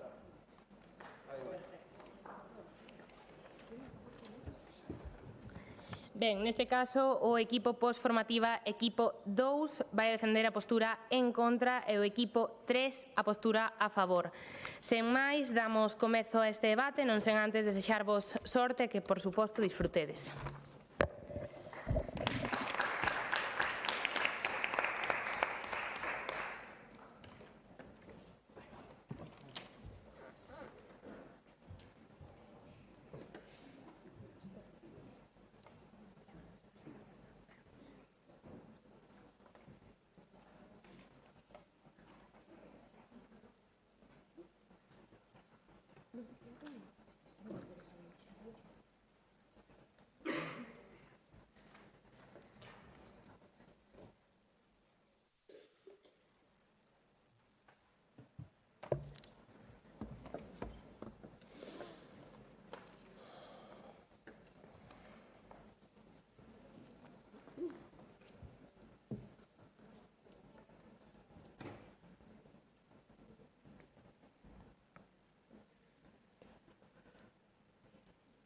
Hoxe veño a hablar aquí en representación da democracia. E como unha democracia moderna, a democracia ten teléfono móvil. Este é o teléfono móvil do pobo. Chama pouco e cando chama non os coito demasiado. Pero este é o teléfono móvil dos votantes. Chámanme moi a miúdo e ademais fagolle moito caso porque dime cousas moi interesantes. E precisamente neste debate é onde vamos a decidir se efectivamente a democracia ten que escoitar só algúns ou escoitar a todos. Por que? Porque a democracia non vai simplemente de que haxa eleccións, sino de o que se consigue con elas, o que se consigue co voto, que o que se consigue é gobernos, partidos, políticas que efectivamente representen a cidadanía e ao seu conxunto e respondan aos problemas e preocupacións de todos, non só de algúns. E precisamente por eso imos defender que sí, o voto debe ser obligatorio coa nosa tese. O voto debe ser obligatorio na democracia porque é o mecanismo que mellor protexe os seus principios e funcionamento. E como vamos defender? Con 3 sólidos argumentos. En primer lugar, cun argumento de legitimidade democrática. Por qué? Porque a democracia, como xa dicía, non consiste simplemente en que haxa eleccións, senón que o fondo é moito máis importante que a forma. É o que sai destas eleccións o que ten que preocuparnos. Que pasa cando o voto é voluntario? Que a realidade é que a parte da poboación que participa é só unha pequena minoría. Na maioría das democracias voluntarias, apenas o 40 ou o 38% da poboación decide ir a votar. En que se traduce isto? En que existe unha maioría da cidadanía cuxas ideas, preocupacións e intereses quedan escondidos, non se lles fai caso, non por desinterese da parte política, pero eu, como político, se non podo disfrutar do teu voto, se non te podo convencer de participar, non podo interesarme polos teus problemas. É precisamente por eso, polo que o voto obligatorio axuda a mellorar a legitimidade das cidades, como xa nos di Anthony Down no seu estudio publicado en Cambridge no ano 2023, no que a maior participación, maior é a aceptación dos gobernos. É algo moi importante a aplicación e a eficacia das súas políticas, porque nas democracias modernas, onde non temos un policía detrás de cada un de nós, a legitimidade é o que fai que tengamos e decidamos seguir a lei, porque a mellor forma de sentir que temos que cumprir a lei é saber que quen a publicou represéntanos. En segundo lugar, un argumento de estabilidade democrática. E que xa nos explica Anthony Downs tamén neste mesmo estudo que en un sistema de voto voluntario solamente aquelas persoas cuxo incentivo a votar é maior que o coste que lle supón o esforzo de facelo van a participar. Quenes son estas persoas? Persoas moi ideoloxizadas cunha percepción política moi forte. Quenes son estos? Os perfiles máis polarizados e polarizantes. Que quere decir isto? Que nun sistema de voto voluntario os políticos teñen a polarizar os seus programas electorais e as súas políticas para mobilizar esta parte, abandonando a parte mayoritaria da cidadanía, que é a parte moderada que queda na casa. Isto se traduce en que o voto obligatorio axuda a que haya máis estabilidade democrática, porque ao sacar esta base moderada ás urnas, os gobernos tenden a volverse máis moderados e, sobre todo, capaces de establecer políticas a largo plazo e de grandes consensos, precisamente porque non teñen que oponerse de forma tan radical ás políticas para convencer a xente. E, por último, por unha cuestión de implicación cidadá cun argumento psicoeducativo. Isto é moi sinxelo, é que a teoría da participación política xa nos di que o mero feito de participar nunha actividade nos predispón para participar de forma máis cualificada. Por qué? Porque se eu non me fago ni siquiera a pregunta de a quen votar, non tengo ningún tipo de incentivo para investigar queñes se presentan, cales son os seus programas, que problemas realmente me interesan a min para poder decidir a quen votar. Sen embargo, se teño que facelo, incluso se non me interesa, por o mero feito de plantexarme a pregunta, estou moito máis incentivado a facelo. Por eso, a realidade é que, compañeiros, compañeiras, cando o pobo chama, eu recoméndolles que o collan. Moitas grazas.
non vas ir desta casa en 2 meses. Bo día, son Xerxio Casal, e como compañeiro Alejandro Alvarellos representamos o equipo posformativo número 2. Primeiro, agradecer ao equipo rival e tamén ao xurado pola posibilidade de estar hoxe aquí. A través da nosa tese, a verdadeira democracia non se impón, conquístase con liberdade. Defendemos unha rotunda postura en contra ante a pregunta plantexada hoxe aquí. Debería o voto ser obrigatorio nas democracias? Para iso contaremos con 3 sólidos argumentos. Un primeiro de liberdade política, un segundo de compromiso político e un terceiro de efecto contrario. Pero antes de explicar a nosa liña argumental, é preciso definir 2 termos que serán clave para comprender este debate. O primeiro deles é democracia. Ben, poderíamos darlles a típica e aburrida definición de democracia, mas nós queremos ir algo máis aló. A democracia é un concepto inventado polo ser humano, polo que pode variar de forma dependendo de onde nos topemos ou a quen lle consultemos. Pero eu pregunto vos, cal é o denominador común das democracias? En efecto, o voto. Este é o segundo termo a definir hoxe. Segundo o diverso dereito internacional, este é un dereito cidadán. É un mecanismo de participación política por excelencia. O noso primeiro argumento, o de liberdade política. Forzar a un cidadán a votar contra os principios de liberdade individual, xa que non participar co voto é unha maneira de participar en política. Un artigo do British Journal of Political Science da Universidade de Cambridge sostén que a coerción legal para votar é injustificada e contraria aos valores dun goberno democrático, pois obriga un comportamento que ten que ser voluntario. Sen a opción de non votar, non hai liberdade real.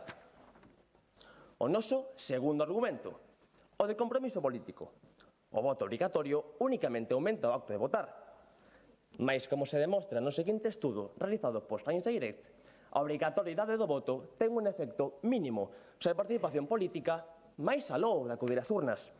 O feito de votar por obriga non garante unha poboación máis políticamente activa. De feito, o abstencionismo á hora de votar é un exercicio de participación política que é eliminado polo voto obrigatorio. O noso terceiro argumento, o de efecto contrario. O voto obrigatorio ten un efecto contrario dos desexados. De feito, un estudo realizado polo America's Barometer sostén que as actitudes dos cidadáns respecto á democracia e tamén respecto ás súas institucións empeoran cando sinten que a súa liberdade está a ser coartada. A imposición non equivale a máis legitimidade. O voto obrigatorio xera un clima de desconfianza no sistema democrático onde se aplique. Sergio. Dixes que estabas obligado a recoller o teu cuarto e que xa non sei que vais facer contigo. Acaso non che valeu conectar 2 meses investigado? Non che valeu con que se quitar a consola? Pero é que non é cuestión, como digueres. Acaso non podemos acordar outra solución? Porque recorde, a verdadeira democracia non se impón, conquístase con liberdade. Moitísimas grazas.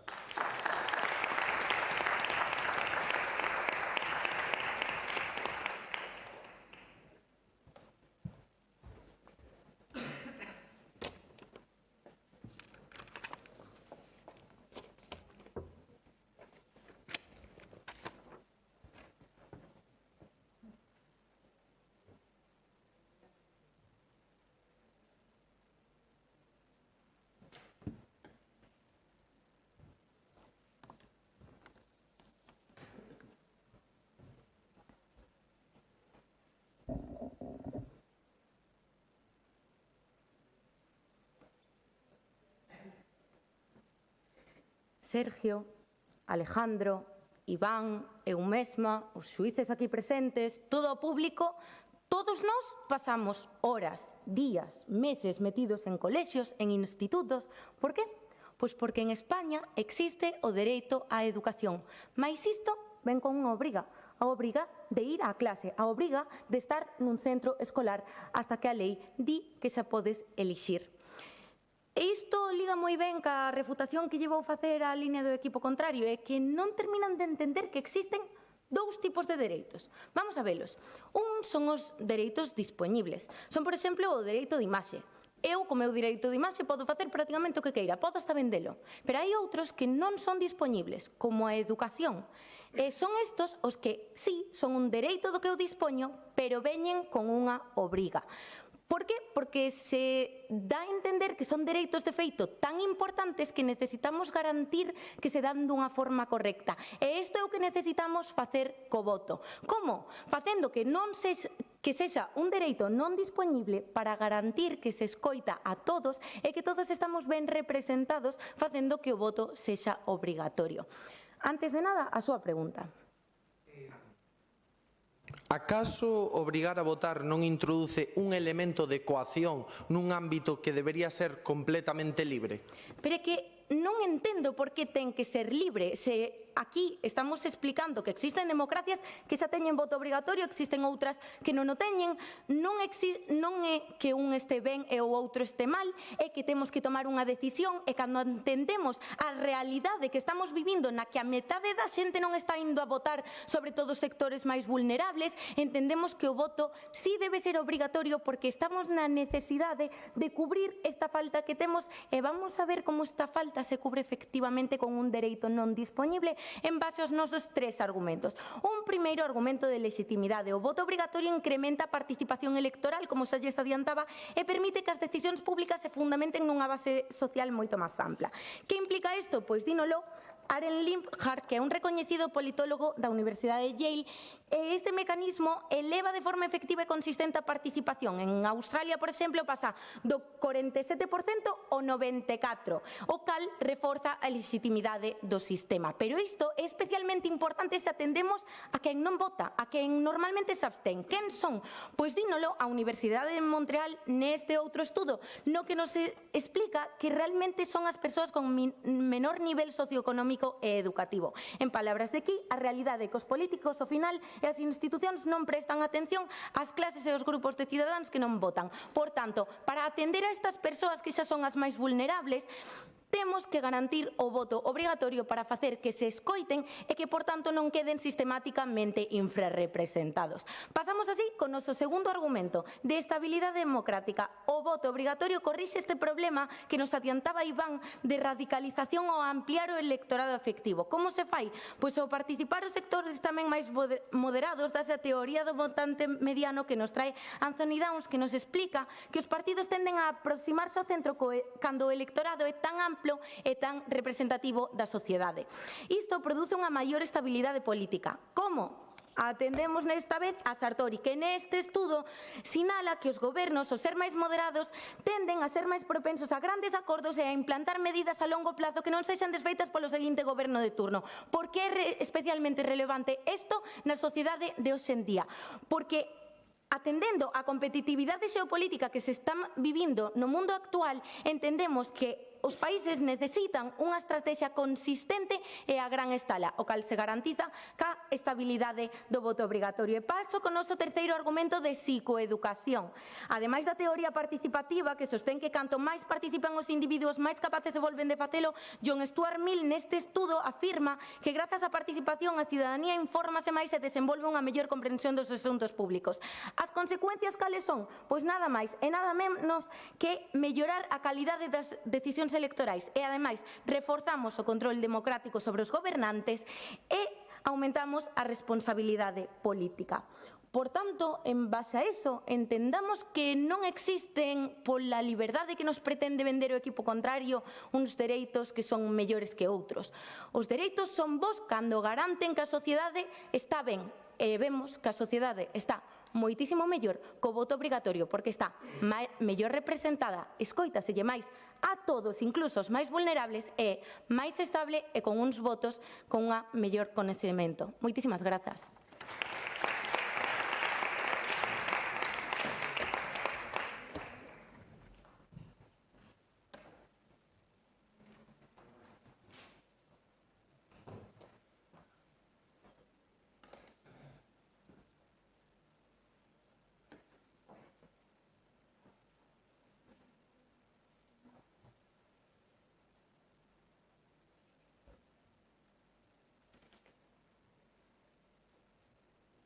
Imagínense por un intre que alguén lles obriga a opinar, que lles exixa ter unha postura, aínda que non estén informados, aínda que non lles interese, aínda que non crean en ninguna das opcións.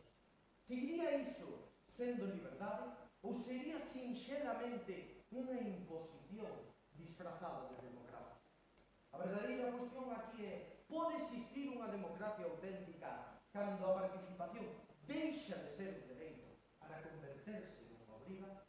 O día son Alejandro Alvarellos e xunto como compañero Sergio Casal representamos un tipo posformativo. Número 2, permítame que comece esta primeira quenda de refutación en contra, desenvolvendo maior profundidade os nosos dous primeiros argumentos. O primeiro argumento, o de liberdade política. A democracia non consiste exclusivamente en participar, senón que consiste en poder decidir libremente se se participa ou non.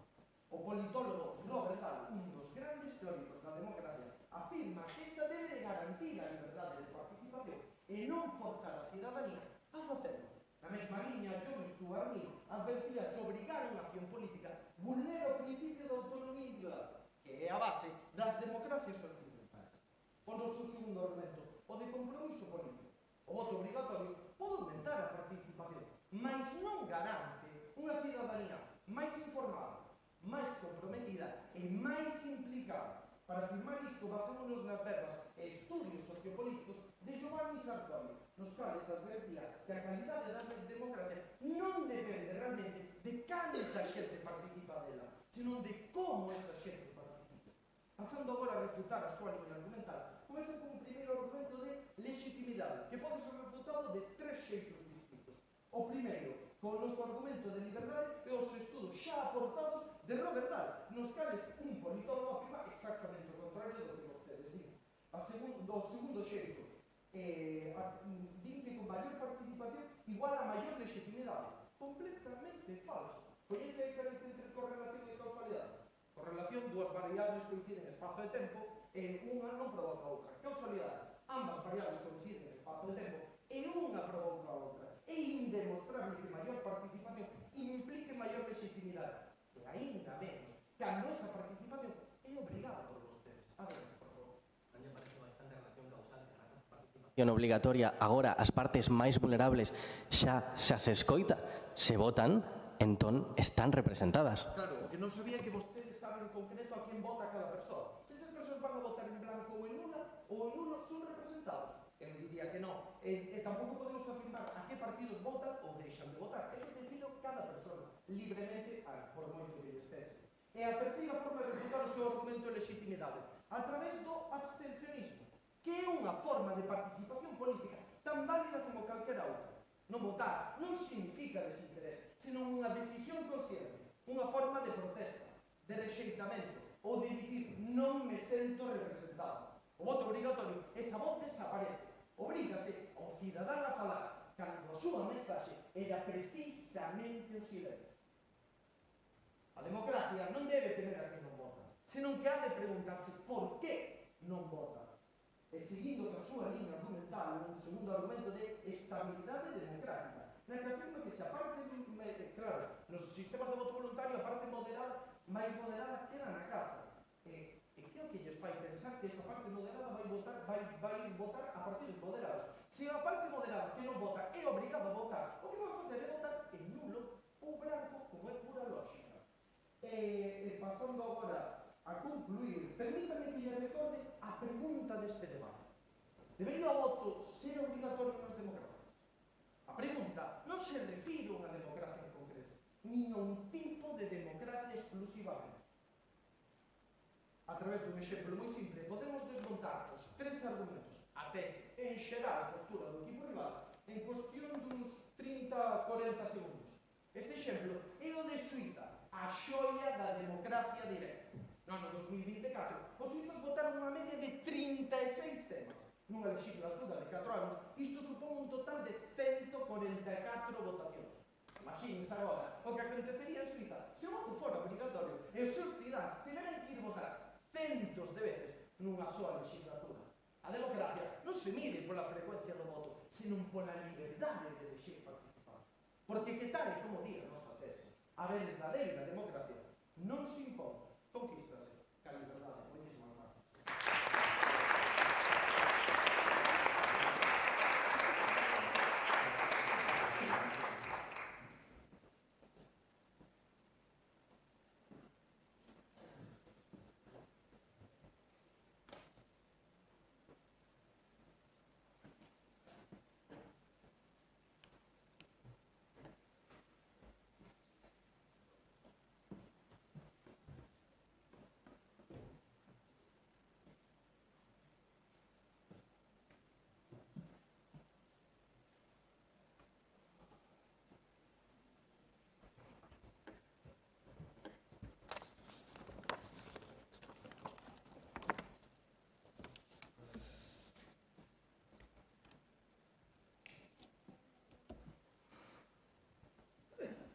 Algúns dos que aquí se sentan son padres, entenderán moi ben isto.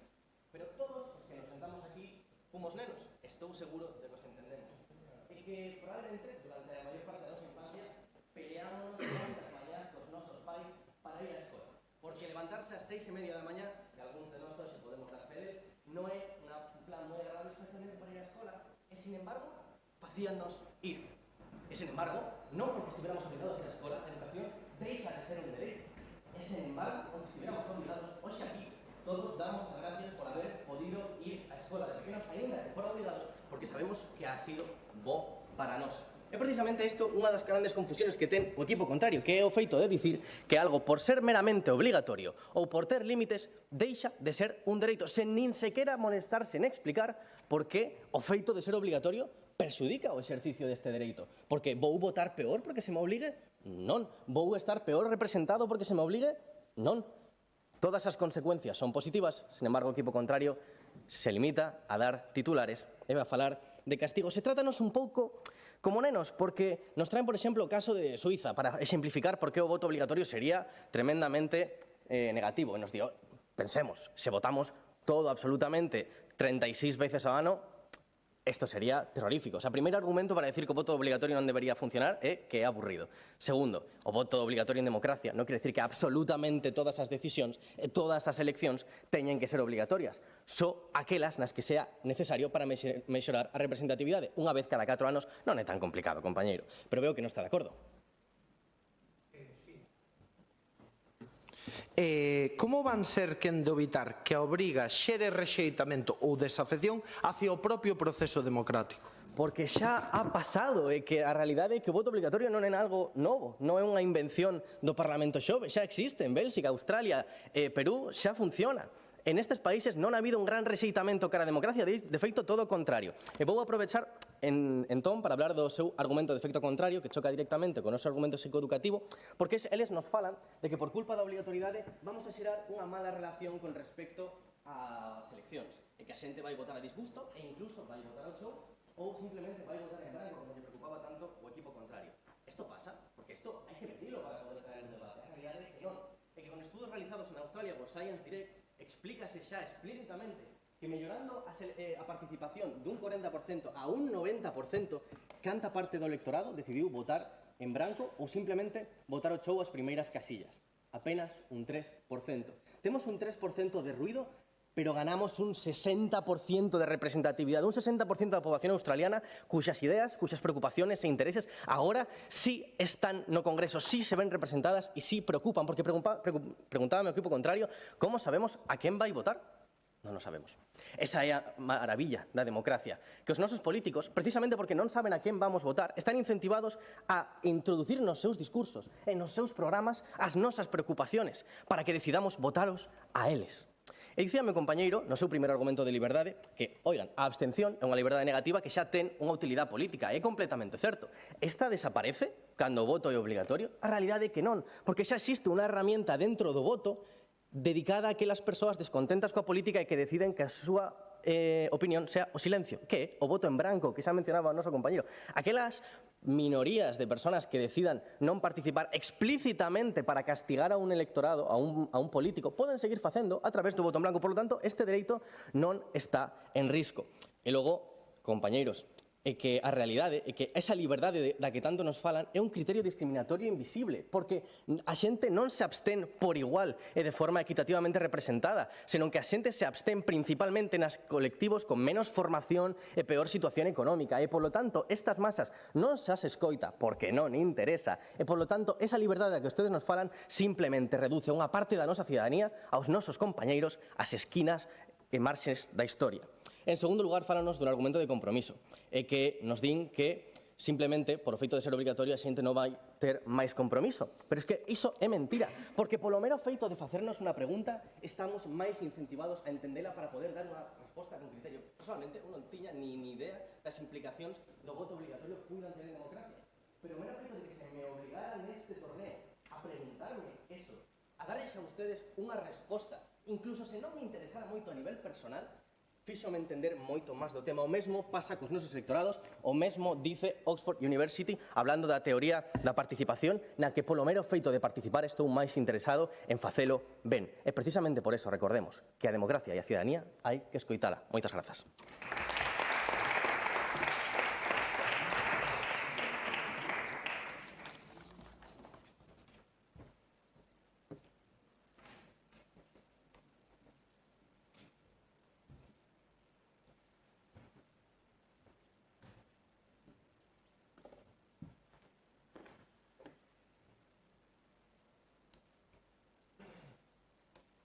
Na antiga cidade de Llango, os cidadáns participaban nas decisións comuns só cando sentían que debían facelo. O paso do tempo, decidiuse que todos estaban obrigados a participar. Mais cedo, notouse un cambio sutil. O xesto seguía a ser o mesmo, mas o significado mudaba. E foi entón cando xurdiu a pregunta máis incómoda da historia da República de Llango. Cando unha acción deixa de ser voluntaria, segue representando realmente a vontade de quenes a realizan. O día Sones Barbarillos, xunto con un compañero, Xorxo Casar, representamos o equipo formativo. Número 2, permítame que comece esta segunda quenda de refutación en contra, desenvolvendo maior profundidade o noso terceiro argumento, o defecto contrario. Pese que a intención do voto obligatorio sexa de fortalecer a democracia, o efecto producido é diametralmente oposto. Xera rexeitamento, desafección e menor confianza no sistema político. Pero non é que o diga eu para refutalos, é que o di Pipa Norris, politólogo, a OCDE organización que explica cuál legitimidade da democracia depende realmente da perfección de participación voluntaria e na confianza da poboación nas súas institucións. Esa confianza institucional está realmente relacionada coa calidade das mesmas e non na mera participación obligada. Adiante, por favor. Aínda que esas cifras foran certas, a pesar de que non nos dá números concretos, que preferimos? Cidadanía a que as escoitan ou simplemente que a xente vote un poquito menos descontenta? A súa confusión é pensar que por ter voto obligatorio a xente vai votar a un partido en concreto. Insisto, poden votar en branco ou nulo. E, ligando con iso, vostedes dinos como que o sentido do abstencionismo pode trasladarse ao voto en branco ou ao voto nulo. Claro, se fora vostede que decide o significado dos votos, sí, pero como cada cidadán é o que decide o significado do seu voto, o abstencionismo de conciencia non ten por que trasladarse ao voto obrigatorio, ao voto en branco ou ao voto nulo. Pasando agora ao seu segundo argumento, o de estabilidade democrática. Claro, entendo entón que nos sistemas de voto obrigatorio non existen partidos extremistas, non existe xente polarizada e, gracias a Dios, o voto obrigatorio é a panacea e a resolución a todos os problemas da sociedade. Adiante, por favor. Entende que a polarización existe en todos os países do mundo, pero que conseguimos, grazas ao voto obrigatorio, é que os gobernos dos países estén menos polarizados? Claro, en que países pasa eso? En países onde hai cuestións intangibles que amoldan a democracia e que lles permiten facer iso. Se tipos o voto obligatorio nun país con gran desafección, a desafección sigue manténdose ou incluso hasta aumenta. Pasando agora ao seu exordio do teléfono móvil, exordio maravilloso. A pregunta sería, e se eu non teño móvil? E se non quero ter móvil, vanme vostedes obrigar a ter móvil? Vanme vostedes a obrigar a coller o móvil? Pasando tamén a... Claro, poñenos o exemplo de educación. Exemplo, a verdade é que é brillante, porque lóxicamente ten moita relación obrigar a menores de 16 anos a ir á escola con voto obligatorio a maiores de 18. Existe unha relación claramente lógica. Despois tamén falamos de... Bueno, sí, a ver. Prefere entón que lle fai de maiores de edad que están obligados a vacunar os seus fillos entón no dereito á sanidade? Claro, que se vacunan os fillos ou os maiores. Outra vez o mesmo, claro. A que se lle obliga son os menores de edade porque se supón o Estado presupo que non teñen a capacidade para facer o deberes. A diferencia é que os adultos, os maiores de edade, podemos decidir libremente se queremos participar ou non. Non ten ningún tipo de xeito intentar obrigar a xente a participar nun sistema no que sintan desafección ou no que sinxelamente non queran participar, pola razón que sexa. Ao fin e ao cabo, todo este debate xira en torno a unha soa pregunta. Que entendemos por democracia? Porque se a democracia é só contar votos, entón, basta con obrigar a todos a participar. Mas a democracia é algo máis complexo. Entón a cuestión cambia por completo. o equipo rival, proponos unha democracia máis participativa, pero non máis convencida. Ese é o seu problema, que confunden cantidade con calidade e presenza con vontade. Porque unha democracia non se fortalece cando obriga, senón cando convence. Por iso mesmo, hoxe nós defendemos unha democracia máis exixente, pero tamén máis honesta. Unha democracia onde cada voto conte, precisamente porque cada voto é libre. Porque que tal, e como diga a nosa tese, a verdadeira democracia non se impón, conquístase ca liberdade. Moitísimas gracias.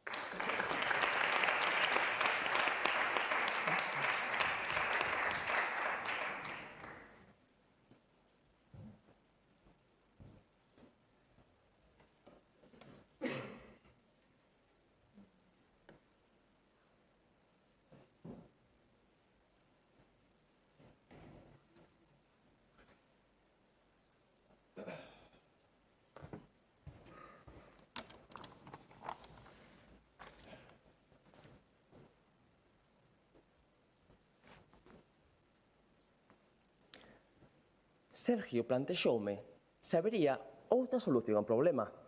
E que miren, leva xa 6 meses castigado e prosegue ca mesma actitude. Como podo facer entender que está obligado a recoller as súas cousas? Só que a miña imposición será capaz de logralo. Bo día, son Sergio Casal e xunto ao meu compañeiro Alejandro Alvarellos representamos o equipo postformativo número 2. Primeiro, agradecer de novo ao equipo rival e tamén ao xurado pola posibilidade de estar hoxe aquí. O equipo rival trouxe moitas fantasías e nos explicamos de por que estes non eran relevantes. Así, trouxeron un primeiro argumento de legitimidade, que explicaba que os sistemas con voto obrigatorio contaban con máis legitimidade, argumento refutado polo meu compañero Alejandro coa evidencia do politólogo Robert Dahl. Trouxeron un segundo argumento de estabilidade democrática, que explicaba que o voto obrigatorio evitaba a fragmentación parlamentaria. Argumento de novo refutado polo meu compañeiro Alejandro coa evidencia do politólogo Giovanni Sartori. E por último trouxeron un argumento psicoeducativo que explicaba que o voto obrigatorio melloraría a formación de hábito dos votantes e, de novo, argumento perfectamente refutado coa evidencia do politólogo Pipa Norris. Polo cal, argumentos perfectamente refutados polo meu compañero Alejandro durante as súas 2 quendas de refutación. Incidir pola nosa banda, a través das evidencias, defendemos a tese de que a verdadeira democracia non se impón, conquístase con liberdade, unha tese fortemente sentada entre sólidos argumentos. Un primeiro de liberdade política, que explicaba que a coerción legal para votar é injustificada e contraria aos valores dun goberno democrático. Así o demostraba o artigo do British Journal of Political Participation e os politólogos Robert Dahl e John Stuart Mill. En segundo lugar, un argumento de compromiso político que explicaba que o voto obrigatorio únicamente aumentaba o acto de votar. Sin embargo, ten un efecto mínimo se a participación política máis aló de acudir ás urnas. Así, o evidenciaban estudos realizados por Science Direct e polo politólogo Giovanni Sartori. En terceiro lugar, un argumento de efecto contrario, que explicaba que forzar a participar ten un efecto contrario do desexado. As actitudes dos cidadáns respecto á democracia e tamén respecto ás súas institucións empeoraban cando sentían que a súa liberdade estaba a ser coartada. Demostrámolo a través de estudos do America's Barometer, da OCDE e investigacións de socioloxía política de Pipa Norris. Sergio, por fin comprendeu os beneficios de facer a cama. Mais non necesitou a imposición de ninguén para facelo. Súa vontade, súa educación e, sobre todo, a súa libre decisión foron que axudaron a realizalo. Porque recorden, a verdadeira democracia non se impón, conquístase con liberdade. Moitísimas grazas.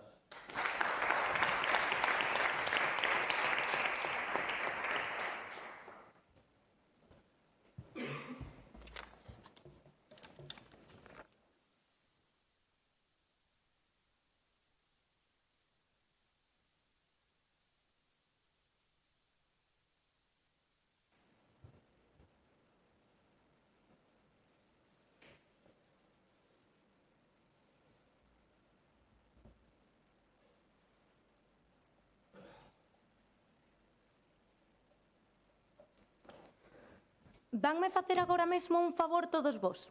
Quero que se levante e que veña pa aquí pa diante todos os que estén dispostos a que agora mesmo lles poña unha inyección que poida facer que lles cause mareos e hipoglucemia. Non se levanta ninguén? Que pasa se lles explico que esta inyección se chama insulina e que vos sodes diabéticos? Pois quizás xa veríamos algunha persona máis levantarse. Hai que entender que isto é exactamente o que pasa co voto obrigatorio. É perfecto? Non, pero é necesario e é positivo na situación na que estamos agora mesmo, na que máis da metade da poboación non está indo ás urnas. Por tanto, vamos a ver como o equipo contrario ao longo deste debate só fixo un discurso de oposición en lugar de realmente explicarnos por que o voto voluntario é mellor e é máis necesario nas democracias que estamos vivindo agora mesmo que o voto obrigatorio. Pero xa lles digo que non o van a conseguir. Vamos a revisalo. Primeiro traennos un argumento de liberdade. Dinnos que votar non pode ser unha obriga. Pero Iván xa lles pregunta na súa segunda quenda de refutación por que perxudica que sea unha obriga o exercicio do voto. Non o fai, e traemos numerosos exemplos que ningún lles vale tampouco para explicar isto. Hai exemplos de que unha obriga non impide que desapareza o dereito a educación, que xa repetimos varias veces. Pasamos entón, sin entender realmente a liberdade, o segundo argumento que nos traen de compromiso, no que os din que non se garante que a poboación este máis activa políticamente. Pero realmente sí que o fai. Como? Porque fai a xente pensar en algo que antes probablemente nin se pensaban porque xa non se levantaban a ir ás urnas a votar porque non estaban interesados. Agora facemos que estén máis interesados. Traía yo na evidencia que nos trae Stuart Mill na primeira refutación que nos explica que canto máis informa a xente porque están obrigados a ir a votar e canto máis votan, mellor é a súa calidade da votación. E pasamos entón ao terceiro argumento de efecto contrario que nos din que vai a baixar a confianza, que non imos a estar tan contentos co tema da democracia. Isto realmente é certo? Vaise dar todo o voto a disgusto ou o voto en blanco que nos trae o equipo contrario? Se atendemos as contas que traemos desde o equipo a favor, vemos que non. Por que? Porque xa nos di Iván que con un estudio de Science que apenas un 3% de ruído para un 60% máis de participación, que é especificamente importante, como lle traemos no noso primeiro argumento, cando sabemos que isto é unha participación dos que sempre quedan infrarrepresentados, que garante unha mellor estabilidade política que nos permite competir xeopolíticamente e que ademais fai que a calidade das decisións electorais sea maior porque a xente está mellor informada e, por tanto, curemos as nosas democracias co voto obrigatorio. Moitísimas grazas.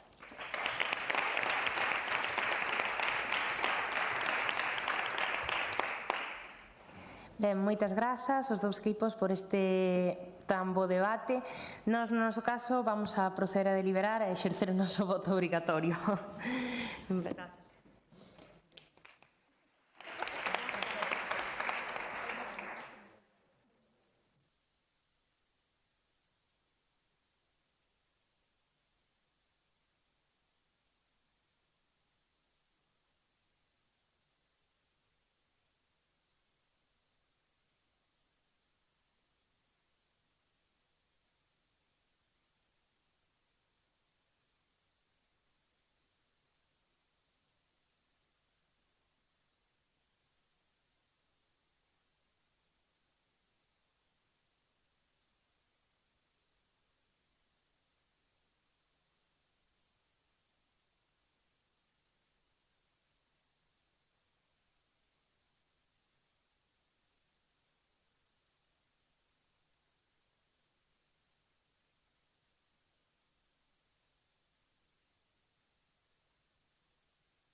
Así a ver se optimizamos o tempo. Vale. Ben, pois xa estamos chegando ao final da mañá. Un gusto vervos durante onte, durante a fase clasificatoria xa, e tamén durante esta mañá, porque realmente demostrades que, como dicía o presidente do Parlamento, hai canteira, dá gusto que alguén vai collendo o relevo, así que, se vos parece, imos facer o sorteo de posturas e idesvos preparando para coller un pouquiño máis de calma.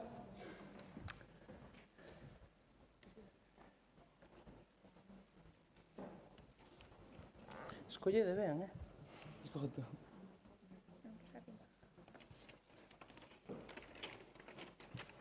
IES Río Cabe, a favor. Lasalle, en contra.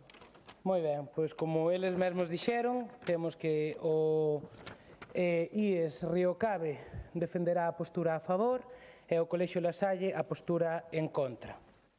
Ainda non acabei, ainda vou seguir para o tempo.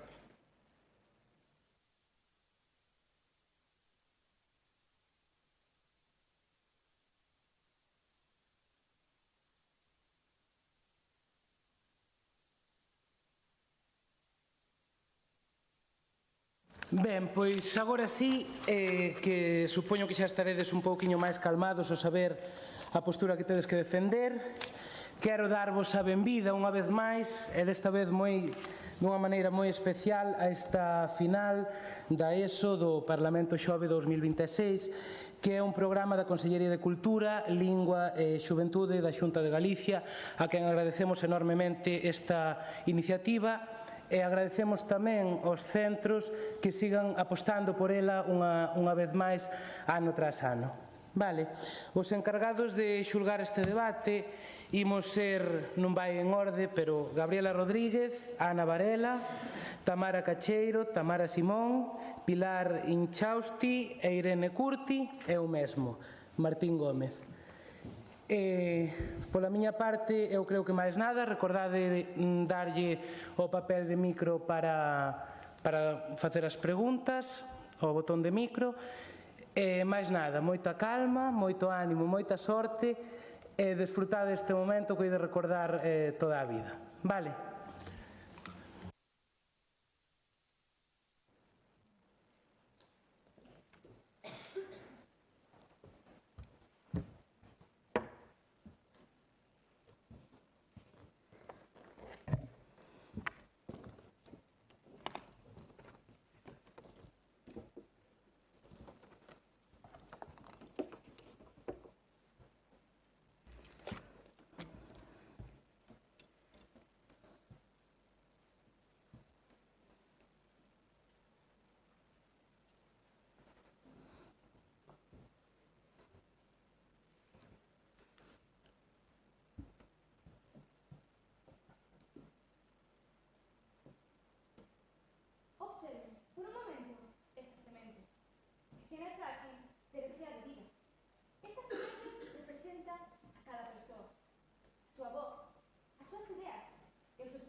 Agora imaginen que a plantamos nunha maceta. Esta maceta son as redes sociais, un lugar onde as persoas poden conectar con o mundo. Un espazo onde unha simplemente pode chegar a ser algo moito máis grande. Porque cando cuidamos ben aquilo que plantamos, pode chegar a florecer. Moi bo día, o meu nome é Estefanía Fernández e neste debate xunto con o noso equipo do IES Río Cabe, formado por Verónica Caprea, África Guitián e Martín Quevedo, defenderemos a postura totalmente a favor respecto á pregunta formulada, porque, como di a nosa tese, a liberdade sen responsabilidade non é liberdade. Mas antes de comezar, permítame explicarlles o sistema sen anonimato que defenderemos durante este debate, baseado no marco de identidade digital europeo, desenvolto pola Comisión Europea, onde a identidade dos usuarios só será exposta cara ao Estado, pero non necesariamente pública. E para defender a nosa postura, basarémonos en 3 firmes argumentos que sustentarán os piares da nosa liña argumental. Un primeiro, de progreso social, un segundo, sobre a economía da confianza e un terceiro, de conducta en liña. O noso primeiro argumento, de progreso social, defende que na vida offline a identidade non limita dereitos, fainos posibles. Sen identidade non hai confianza social nin voto fiable.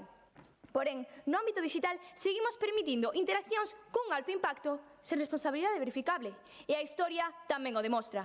Os grandes avances sociais nunca proveñen do anonimato. E permítame poñerlles un exemplo concreto. Volvamos ao movimento polo sufraxio feminino no Reino Unido. Emmeline Pascour, analizada pola historiadora John Purvis na súa obra Emmeline Pascour, a Biography, deu a cara polas súas ideas. E foi precisamente iso o que mobilizou a unha sociedade inteira e cambiou a historia por completo. O noso segundo argumento sobre a economía da confianza, xa que se analizamos a economía sobre que funciona Internet, entendemos que o anonimato non é neutral. É unha infraestructura que facilita fraude a escala global. O mellor exemplo son os Pig Butchering Scams, analizados polo FBI e o Global Anti-Scam Alliance 2024. Segundo estes informes, as perdas por estafas online superaron o 1,1 billón de dólares nun só ano. Deixando as víctimas non só sen diñeiro, senón sen xustiza inmediata, xa que estas redes operan mediante identidades falsas imposibles de verificar. E o noso terceiro argumento, de conducta en liña, defende que as persoas non actúan igual dependendo do contexto, xa que o comportamento humano varía segundo se existe responsabilidade ou non.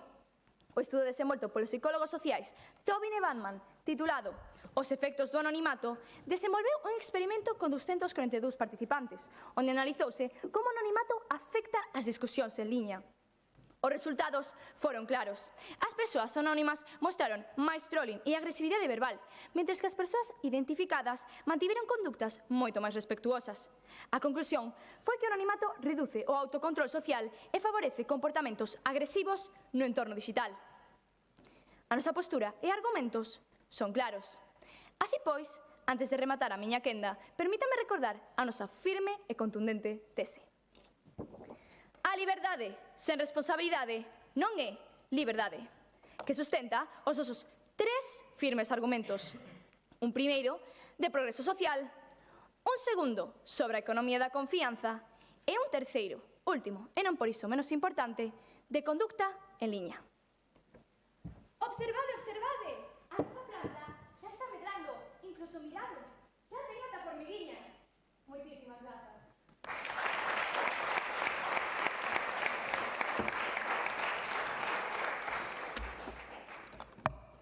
Moitas grazas. Ten a palabra o Colexio La Salle para facer a exposición inicial cando queira.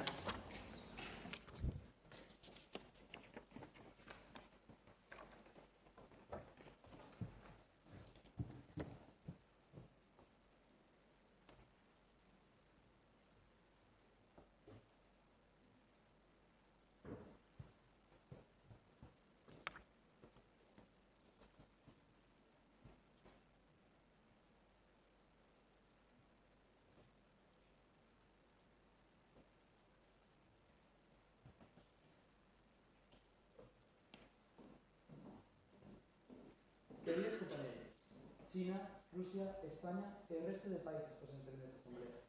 Eu son Irán. Hoxe veño a facer un chamamento fronte á cuestión plantexada, o anonimato nas redes. No meu país transmítese blasfemias sobre que o noso país é corrupto ou represivo. Inaceptable. Bo día a todos, son Jacobo Troitiño, o encargado de realizar a primeira intervención do meu equipo neste debate, e nós témolo moi claro. Debería eliminarse o anonimato nas redes sociais? O meu equipo máis eu só encontra unha única resposta, e isa é non. A nosa postura está recollida pola nosa tese. O anonimato é democrático.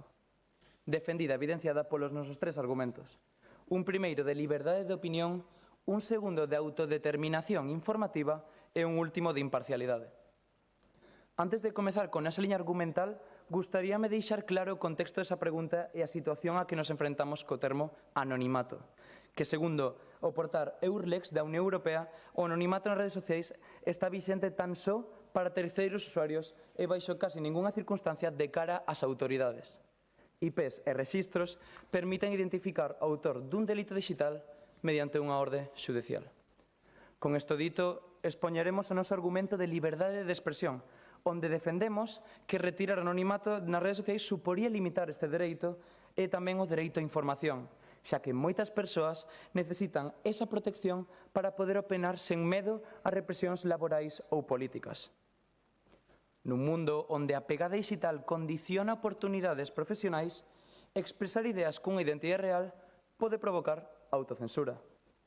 Ademais, en países autoritarios, o anonimato é unha ferramenta clave para aqueles activistas ou xornalistas para poder mostrar a súa oposición sen ser castigados, que, de feito, o informe Freedom of the Net de Freedom House, gobernos como os de China ou Irán eliminaron este anonimato para poder perseguir esa disidencia. Acaso queremos ser como China e Irán e limitar a democracia do noso país? Continuaremos con o noso segundo argumento, o de autodeterminación informativa. Retirar o anonimato das redes tamén vulneraría o dereito á autodeterminación informativa, é dicir, a capacidade de cada persoa para decidir que datos comparte e como se utilizan. Nun contexto nos que as grandes plataformas digitais recopilan enormes cantidades de información, obrigar a vincular unha conta coa túa identidade real incrementaría exponencialmente o risco de control, perfilado ideolóxico e explotación comercial dos usuarios. De feito, o Tribunal Constitucional de Alemania xa recoñeceu este dereito como esencial para unha sociedade democrática. Repito, democrática, advertindo de que os cidadáns deixen de actuar libremente cando sente que están constantemente identificados e vixiados. Finalmente, presentaremos o noso último argumento de imparcialidade, onde afirmamos que o anonimato obriga a xulgar as súas ideas polo seu valor intrínseco e non por quen as di. Cando ves un nome, o cerebro activa prexuizos como o xénero, a idade, a etnia ou o estado social, o que tamén é coñecido como ataque ad hominem.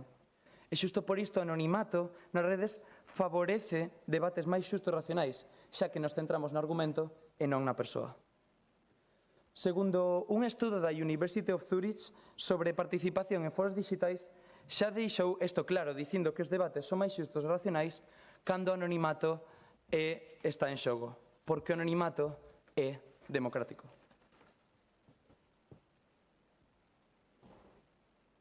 Quero controlar os meus cidadáns para que non me sigan perxudicando. Pero o anonimato impídemo. Que podo facer? Moitas grazas.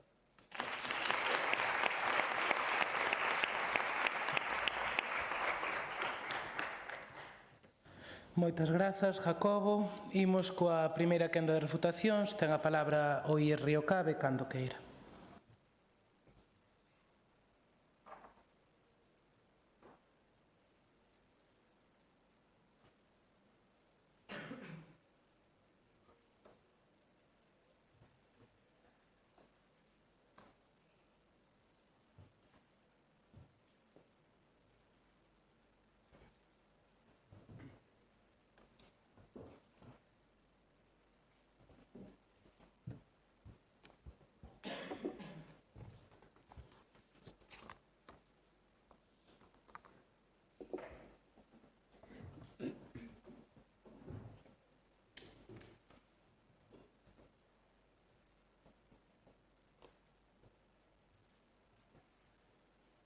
A nosa semente xa medrou, pero observad a planta.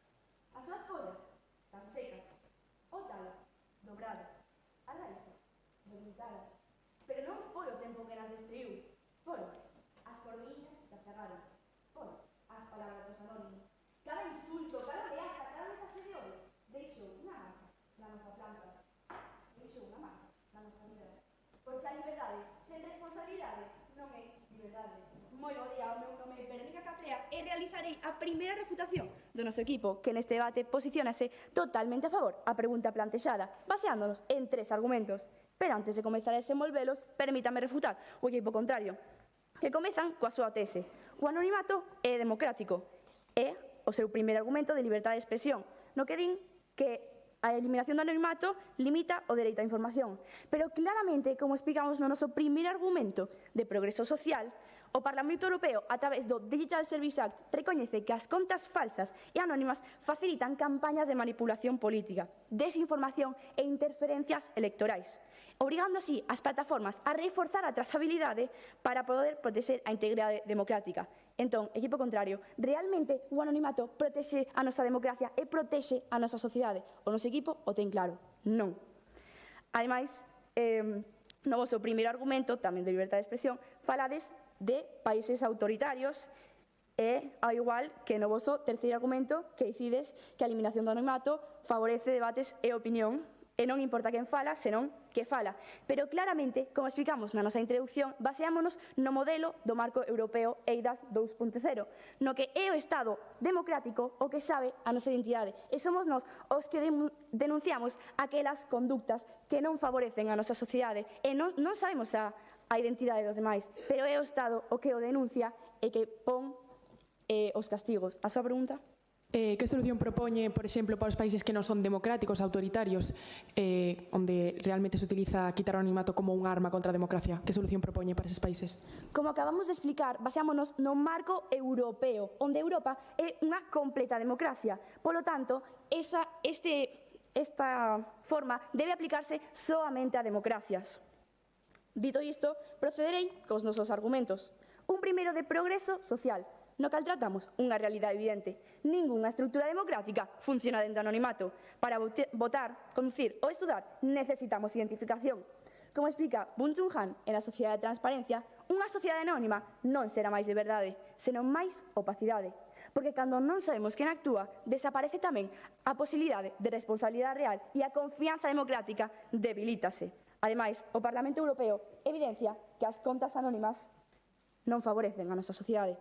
Polo tanto, eliminar o anonimato favorece a protección, dereitos e progreso da nosa sociedade. Un segundo argumento da economía de confianza, pero antes, a súa pregunta. Falan de protección de datos e demais, pero segundo o escándalo de Cambridge Analytica, demostrou como millóns de datos persoais foron obtidos en perfis que non eran anónimos. Entón, que propón para que eses datos persoais non sexan vistos polas corporacións internacionais? Permítame dicirvos que os Estados xa teñen os nosos datos. Nós somente o que facemos é vincular as nosas contas a estes datos para poder denunciar o que suceda nas redes sociais que non favorezca a nosa sociedade. Continúo con o noso segundo argumento da economía da confianza, no cal demostramos que na economía actual unha publicación viral pode mover millóns de euros. O problema nace cando o anonimato intervén directamente. O Fondo Monetario Internacional, a través do Informe de Estabilidade Financiera Global do 2025, advirte que as redes sociais poden aumentar a vulnerabilidade dos mercados, porque a información viral influe cada vez máis nas decisións dos mercados. E cando o anonimato influe directamente, isto convértese en un risco total, como explica no estudo A propagación de noticias en liña do Massachusetts Institute of Technology, porque a información falsa ou manipulada se difunde máis rápido e con maior impacto nas redes sociais a través de contas anónimas, porque é moito máis difícil identificar quen son estas persoas. Polo tanto, eliminar o anonimato é a medida correcta. E un terceiro argumento de conducta en liña. As formiguillas, ao principio, parecían inocentes, pero trouxeron con elas o pulgón, unha infección mortífera para as nosas plantas. O anonimato, ao principio, tamén parecía a solución para moitos dos nosos problemas, pero trouxe con ele insultos, ameaças, acoso e todos os problemas que sofre a nosa sociedade. Por iso, a liberdade sen responsabilidade non é liberdade. Moitas grazas.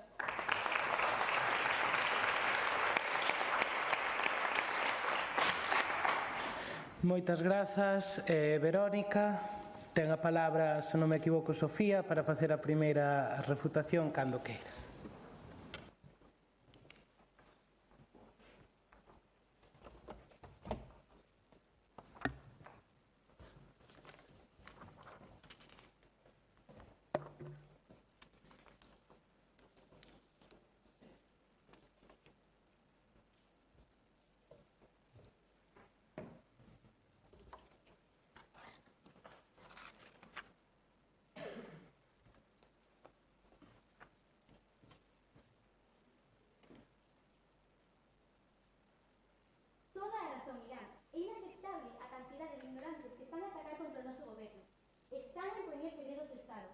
Totalmente inaceptable.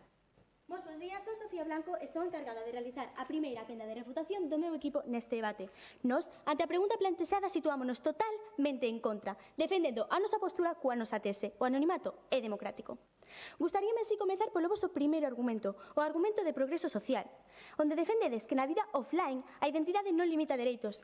Ben, pero que na vida online, que é a pregunta do debate que estamos a tratar hoxe, sí, xa que non só limita o pensamento crítico, como xa dixemos no noso argumento de imparcialidade, dixo o meu compañero diñeiro, senón que tamén limita as búsquedas nas redes. Isto tamén vai totalmente relacionado con o noso argumento de liberdade de expresión. E, de forma para ampliálo, amosolles este informe de Transparency International. Di que as leis que obligan a identificación digital dificultan as canles de denuncia anónima, que son as que detectan o 43% dos casos de fraude e de corrupción nas organizacións. Imaginade que aplicacións como Xe ou LinkedIn pedisen un DNI para crear unha conta. Ben, pois estas persoas, por exemplo, queren denunciar un caso de vertedoiros ilegais nunha empresa ou un caso de abuso por parte dun dos empleados dunha empresa, perde a súa barreira contra o despido inmediato. Ademais, en este argumento, vos tamén mencionabades que os grandes progresos sociais nunca veñen do anonimato. Ben, pero deixeme dicirvos, coñecedes o libro O Lazarillo de Tormes? Ben, O Lazarillo de Tormes é unha obra totalmente anónima que grazas a ela a narrativa que temos hoxe en día puido evolucionar e ser a que é. Por lo tanto, sí, os acontecementos anónimos sí que melloran os progresos sociais. Dito isto, gustaríame continuar polo voso segundo argumento, o voso argumento de economía da confianza. Aquí defendedes que o anonimato non é neutral e que tamén decides que causa fraude a escala global. Ben, pero que as víctimas que están sufrindo estes fraudes son as persoas encargadas que teñen que detectar o fraude e poder denunciar a tempo. Rastreando o IPS, que como dixeches antes, o goberno ten toda a información, polo tanto xa está resolucionado, non? Rastreando o IPS xa collemos as persoas que están facendo o delito. Pero que estas denuncias son totalmente necesarias para localizar os fraudes e vensen totalmente perxudicadas ao retirar o anonimato. Ben, iso tamén vai totalmente relacionado con o noso argumento de liberdade de expresión, xa que os casos de fraude estánse analizando, como xa dixen antes, un 43% dos casos por denuncias anónimas. Ademais, tamén gustaríame mencionar un estudo da Universidade de Michigan sobre a vigilancia masiva que revelou que a conciencia de ser minorizado reduce drásticamente a probabilidade de que os usuarios busquen información ou expresen sobre temas de opinión, que son controversiais ou minoritarios. Iso fai que o mercado de ideas sexa moito máis pobre nas redes sociais e que só opinen as persoas con pensamentos dominantes ou as que non teñen nada que perder, sí? Que sucede coas persoas que sofren ciberbullying debido ao anonimato? Ben, pero que o ciberbullying non está relacionado directamente co anonimato. O ciberbullying pasa en calquera ámbito, porque as contas anónimas están defendendo que teñen esa impunidade, pero es que non. Ben, segundo vos estades confundindo anonimato con impunidade, e iso non é así, porque como demostra o decreto 147 de Vietnam ou a lei de ciberseguridade de China, cando un Estado proíbe o anonimato de nivel usuario, non está perseguindo o crime, posto que as policías judiciais xa poden rastrear IPS baixo orde legal, senón que está a perseguir e impedindo a libre disidencia dos seus propios cidadáns. Polo tanto, iso xa está totalmente controlado. Gustaríame así pasar ao voso terceiro argumento, o voso argumento de conducta en liña. Aquí decides que a xente non se comporta igual baixo o anonimato. Estamos totalmente de acordo, pero que estamos na outra postura, xa que non se comporta igual porque, de feito, son as persoas que están baixo os seus nomes reais as que teñen comentarios máis agresivos e violentos nas redes sociais. Isto vai totalmente da man do noso argumento de imparcialidade. Segundo investigadores da Universidade de Zurich, que analizaron máis de 500.000 comentarios alemás e descubriron que os usuarios que publicaban baixo os seus nomes reais poñían comentarios moito máis agresivos e violentos que aqueles que o facían baixo un anonimato. Isto débese a que utilizaban a súa identidade como para avaliar as súas ideas extremas diante do seu círculo social. Agora quero pasar a desenvolver máis a fondo o noso argumento de autodeterminación informativa, xa que me parece un argumento moi interesante que non está sendo tocado polo equipo contrario neste debate. Ben, o Regulamento Xeral de Protección de Datos da Unión Europea defende principios como a minimización e limitación de recollida de datos. Obrigar a eliminar o anonimato a toda a poboación di que é desproporcionado e incompatible cun modelo democrático basado na protección da privacidade cidadá. Ben, paso a palabra á miña querida Rusia. Neste debate hai opiniones moi diversas, pero, por sorte, temos a persoas que a cabeza ben asentada que defenden a postura correcta. Moitas grazas.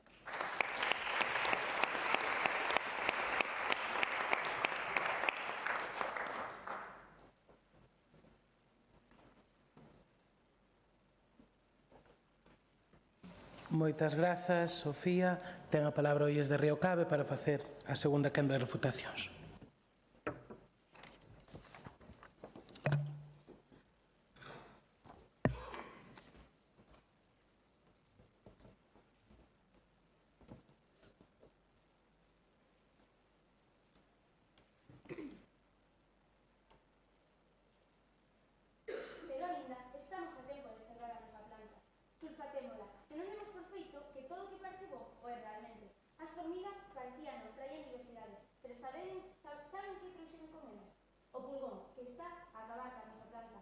Porque as redes sociais, cando eliminamos o anonimato, deixan de ser un refugio para odio e volven a ser un espazo para medrar.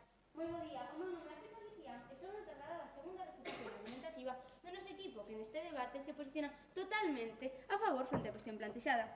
A nosa tese, a liberdade sen responsabilidade non é liberdade, está sostida por 3 sólidos argumentos. Pero antes de comezar a desenvolvelos, permítame refutar ao equipo contrario. Sobre o seu segundo argumento de autodeterminación informativa. Falan de risco de control e de explotación comercial e que os cidadáns non actúan libremente se saben que están controlados. Mais, se saben que están controlados, nós non estamos controlados sempre, porque cando salimos á calle hai policías ou outras institucións que nos controlan porque eles xa teñen a nosa identidade.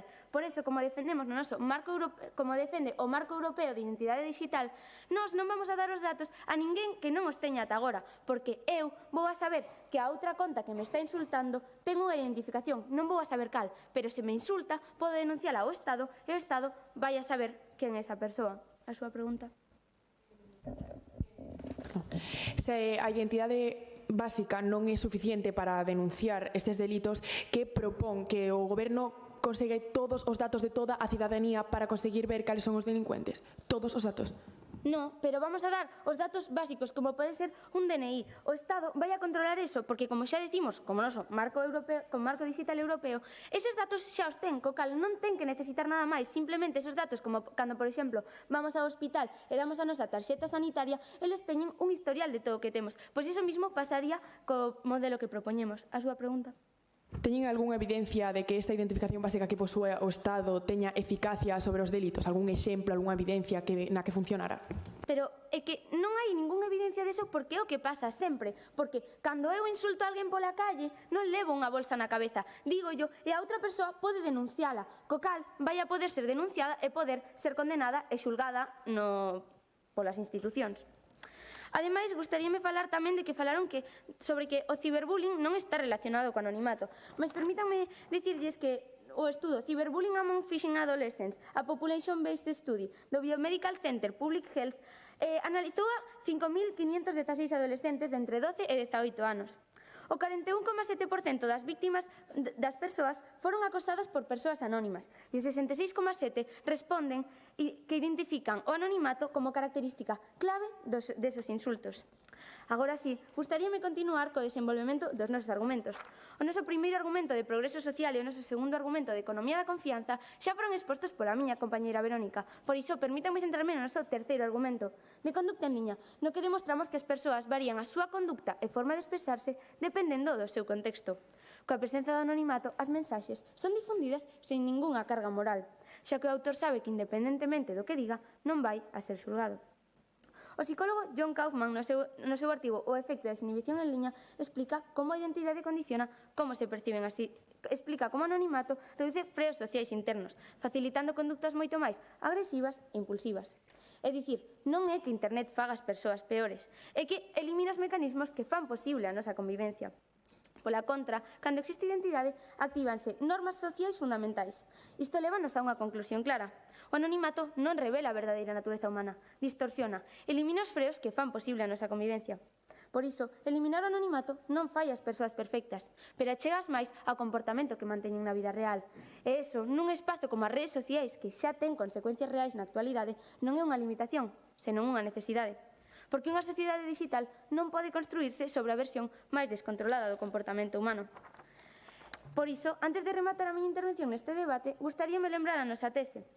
A liberdade sen responsabilidade non é liberdade. E recordar os nosos 3 argumentos. O noso primeiro argumento de progreso social, exposto pola miña compañera Estefanía. O noso segundo argumento de economía da confianza, exposto pola miña compañera Verónica.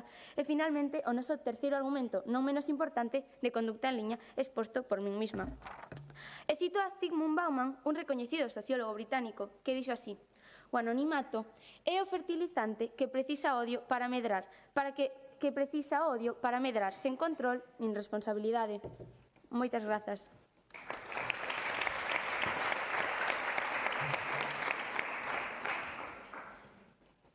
Moitas grazas, África. Ten a palabra Noela para facer a segunda quenda de refutacións.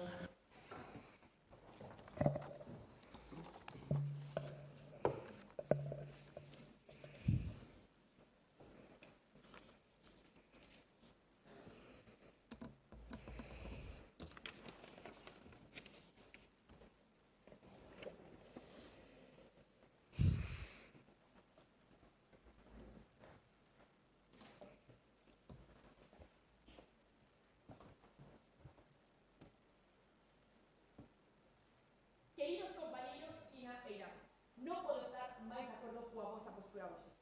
O anonimato é un perigo para o noso goberno. Bo día a todos e a todas. Son Noela Cores e son a carga de realizar a segunda quenda de refutación do meu equipo neste debate, onde nos situamos rotundamente en contra ante a pregunta plantexada. En primeiro lugar, gustaríame tocar un punto de choque durante todo o debate, onde o equipo contrario fala de que as autoridades, un suposto Estado que coñece todos os datos, que eu sigo sen entendelo moi ben, que supostamente esas autoridades xa coñecen os nosos datos. Entón, cal é o verdadeiro problema do anonimato? Se realmente o anonimato é o mecanismo de protección para toda a ciencia dos países autoritarios e os países que non teñen a liberdade de expresión que necesitan, porque retiralos se os delincuentes xa están sendo identificados. Ademais, pódense vostedes, querido público, quedar ca narrativa reduccionista que propón o equipo contrario, onde din que non saber a identidade real pode dificultar os procesos judiciais e, ademais, que supostamente o Estado xa coñece esas identidades. Pero que, cando se comete un delito na vida real, moitas veces non vemos a cara de que nos insulta, e incluso en delitos máis graves. Vostedes creen que realmente, non sei, cando vamos a robar nunha xollería, estamos amosando a cara á cámara de seguridade? Evidentemente non. A identificación dos delincuentes é moi importante, tanto na vida real como na vida digital. Adiante, coa súa pregunta, por favor. Como resolveríades o acoso sen saber quen son os culpables? Pero é que realmente, non sei, acabo de dicir, sí que podemos saber quen son os culpables, porque xa amosou o meu compañero Jacobo a definición do anonimato según o portal EUX da Unión Europea, que realmente o anonimato non existe de cara ás autoridades, porque as autoridades mediante IPS e ordes xudiciais poden saber perfectamente cales son os autores dos delitos. Despois, gustaríame comentar o seu argumento de conducta en liña, onde din que o comportamento empeora cando hai anonimato. Pois ben, deixeme amosarlles un estudo. Primeiro, a orixe de todo isto que foi en Corea do Sur, que implantou o sistema de identidade real para portais con máis de 100.000 usuarios na web. O resultado foi que o Tribunal Constitucional de Corea eliminou este decreto por unanimidade, ao ver que a lei non reducira significativamente os insultos ou o odio, pero sí limitaba a liberdade de expresión. E que, ademais, este estudo xa foi no inicio das redes sociais, pero é que un estudo recente da Universidade de Wisconsin de 2024 que estudou este caso de Corea do Sur defende como este decreto supostamente estuda como este decreto podería funcionar hoxe en día. Chega esta investigación á conclusión de que obrigar por lei aos usuarios a identificarse non frenaría en absoluto o acoso cara a certos usuarios, nin os bulos, incluso sería máis ineficaz que cando se fixo o estudo de Corea do Sur. A posibilidade que ten o equipo contrario, según este estudo, un 0,9% de eficacia. Pois ben, señoras e señores, creo que a pregunta do debate queda bastante ben respondida. Sí, adiante coa súa pregunta, por favor. Entón, se o Estado ou as autoridades xa poden coñecer a identidade dos que insultan ou dos que estafan, están defendendo a nosa postura? Claro que non, señoras e señores, estamos defendendo o anonimato como unha protección para aquelas persoas que non poden expresarse con liberdade, pero o anonimato non é obrigatorio, señoras e señores. Non ten por que ser que todos sexamos anónimos, moitísimo menos a distopía que propoñen ustedes de que o Estado coñeza os datos de todos os habitantes. Por lo tanto, non, simplemente que no caso preciso de que se precise a identidade dun usuario que cometeu un mal uso do anonimato, pois precisamente mediante IPS e ordes xudiciais poderíase perfectamente ver cal é o autor do delito precisamente, sinxelamente, como se fai na vida real con outros delitos. Pois ben, gustaríame por último refutar o seu argumento de progreso social, onde tamén dan no discurso inicial o exemplo da loita polo sufraxio femenino en Britania, que, por certo, daquela supostamente era un país democrático, porque, claro, o equipo contrario exclúe aquí neste debate a mitade do mundo, porque di que só é durante o marco europeo, exclúe a mitade do mundo. Bueno, iso xa, para empezar, pareceme un pouco algo a ter en conta, pero é que, ademais, falan dun exemplo do sufraxio femenino en Gran Bretaña, e poño outro exemplo, Malala, por exemplo, que tamén sí loitou de cara a cara polos dereitos. Pero sabedes que lle pasou a Malala? Que lle pegaron un tiro na cabeza. E sabéis que lle pasou a moitas sufraxistas estadounidenses que foron asesinadas. Precisamente queremos que o anonimato sexa a protección para estas persoas, para que se poidan expresar con liberdade, pero protexendo a súa propia vida. E iso só se consegue co anonimato. Porque, señoras e señores, segundo esta gráfica que se pode ver perfectamente de Freedom of the Net, os países que menos implementan o anonimato son precisamente os máis autoritarios. Así que non vos enganen, querido Parlamento de Galicia, porque retirar o anonimato non persegue a seguridade do cidadán, senón a impunidade do gobernante. E que retirar o anonimato só convertiría a Internet nun panóptico digital e nunha planta de distopía que arruinaría todas as democracias do mundo. Moitísimas gracias.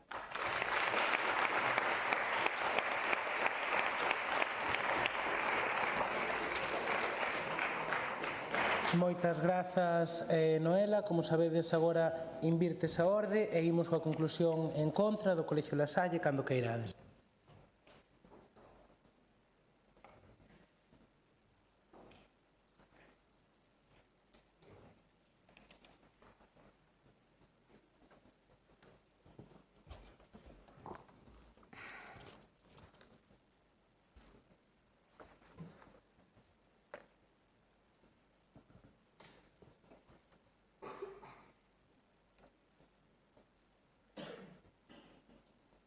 Compañeiros, preséntome. Son España e veño en representación da Unión Europea. Sentindo moito, hoxe estou totalmente en contra do que plantexar. Quitar o anonimato é denunciar a democracia e aprobar o control absoluto sobre os cidadáns. O noso Estado non o defenderá. Moi bo día a todos, son Paloma Concheiro e antes de nada gustaríame agradecer aos asistentes por permitirnos, ao meu equipo e a min, participar nesta final do Parlamento Xove. Para comezar con esta conclusión, gustaríame reafirmar a nosa postura totalmente en contra ante a pregunta plantexada. Debería eliminarse o anonimato nas redes sociais, baseándonos en que o anonimato é democrático. Agora comezarei por sintetizar brevemente o transcurso deste debate. O equipo contrario plantexou primeiro de todo un argumento de progreso social no que nos falaban da vida offline e que a identidade non limite dereitos nesta mesma, que refutou totalmente a miña compañera Sofía dicindo que na online sí, tamén con o noso argumento de liberdade de expresión e cun informe de Transparency International no que decía que non só limita o pensamento crítico, senón que tamén as búsquedas na rede. E logo tamén falaban dos grandes avances, que os grandes avances sociais nunca foron promovidos polo anonimato, que refutou totalmente as miñas dúas compañeras. Sofía falando do Lazarillo, e acaso, preguntaba, non era unha obra anónima e non mellorou a narrativa e tamén o avance social da nosa sociedade. E logo Noela, que lles falou do exemplo que falaba o equipo contrario, do sufraxio feminino, bueno, que lles dixo que estas persoas, moitas destas mulleres, morreron nesta causa. Co anonimato, con exemplos como o de Malala, isto non houbera ocurrido. Logo tamén falaban dun segundo argumento de economía da confianza, no que dicían que o anonimato non era neutral e que era causa de fraude de escala global. Bueno, que refutou totalmente as miñas dúas compañeiras. Primeiro de todo, falando do rastreo do IP, que foi un punto de choque importante neste debate que dixeron as miñas dúas compañeiras, e logo tamén Sofía, que refutou con o noso argumento de liberdade de expresión. E por último, un último argumento de conducta en liña, no que nos falaban de que as persoas non actúan igual baixo anonimato. Bueno, quedou totalmente cancelado polas miñas dúas compañeiras, principalmente por Noela e por Sofía. Sofía con o noso argumento de imparcialidade, e Noela que lles amosou un estudo de Corea do Sur que xa intentou eliminar o anonimato e tuvo que quitalo porque non funcionou e limitaba a liberdade de expresión. Agora sí, tras este resumo, recordemos brevemente os nosos tres argumentos. Primeiro de todo, un de liberdade de expresión, no que defendemos como anonimato é unha importante ferramenta de axuda para quen a precisa polo seu traballo ou polo seu estado, como defendemos con informes como de Freedom on the Net. Un segundo de autodeterminación informativa, no que defendemos que quitar o anonimato é renunciar ao dereito que teñen as persoas de decidir que datos queren ensinar e cales non, tal como di o Tribunal Constitucional de Alemanha, por certo, país democrático. E un último de imparcialidade, onde afirmamos que o anonimato obriga a xulgar as ideas polo seu valor intrínseco, como di un estudo da University of Zurich. Son profundamente consciente que mides votar desta asamblea. Por iso, querido xurado, diríxome a vos. Queres apoiar o modelo de China, Rusia e Irán ou apostar como a nós pola democracia? Moitísimas gracias.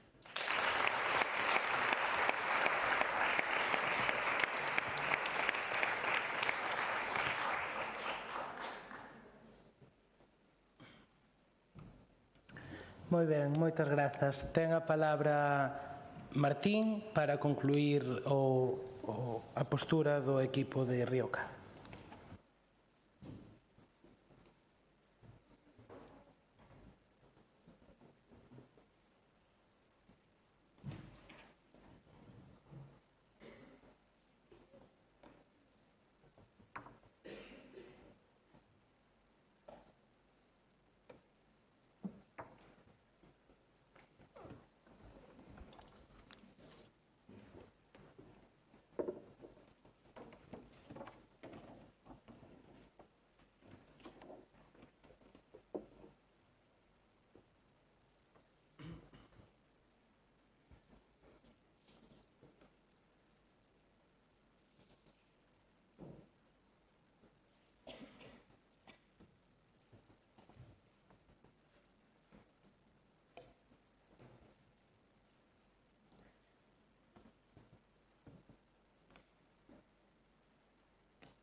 Hoxe comezamos cunha semente que medrou nunha fermosa planta, mas nela apareceron formigas que trouxeron o pulgón, que eliminou a súa beleza e deu lugar a esta planta mustia.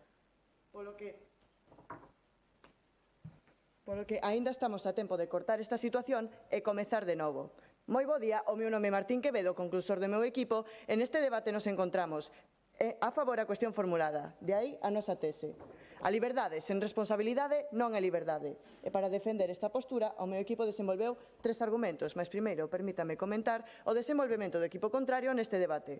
Comezando pola súa tese que di o anonimato é democrático. É un primeiro argumento no que falaron sobre que eliminar anonimato elimina a liberdade de expresión e o dereito á información, producindo autocensuras.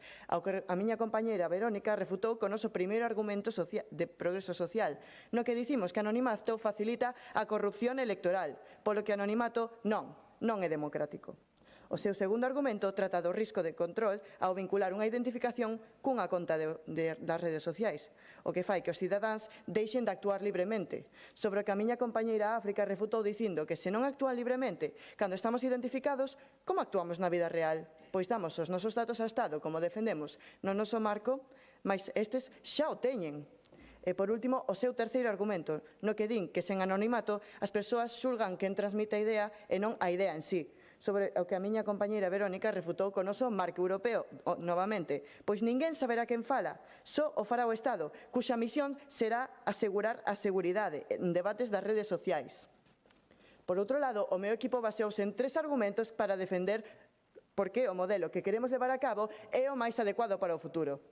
Un primeiro de progreso social, apoiado por filósofos como Emmeline Pankhurst coa súa obra A Biography, onde miramos cara ao pasado para demostrar que unha sociedade non identificada xera desconfianza e irresponsabilidade.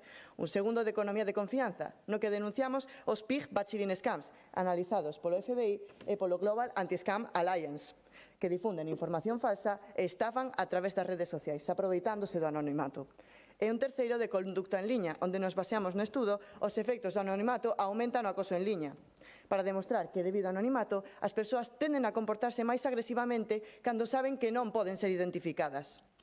Así pois, se o xurado e o público presente hoxe escollen a nosa postura, estarán apostando por un modelo que defende a identificación dos usuarios só para o Estado, para acabar coas faltas de respeto e co fraude económico e a irresponsabilidade. Porque a liberdade sen responsabilidade non é liberdade. Finalmente, o pulgón non conseguiu matar a planta. Logramos cambiar a tempo. Acabaron os insultos e a toxicidade, porque ao estar identificados, os usuarios pensan 2 veces antes de actuar. E iso mesmo é a responsabilidade. Moitas grazas.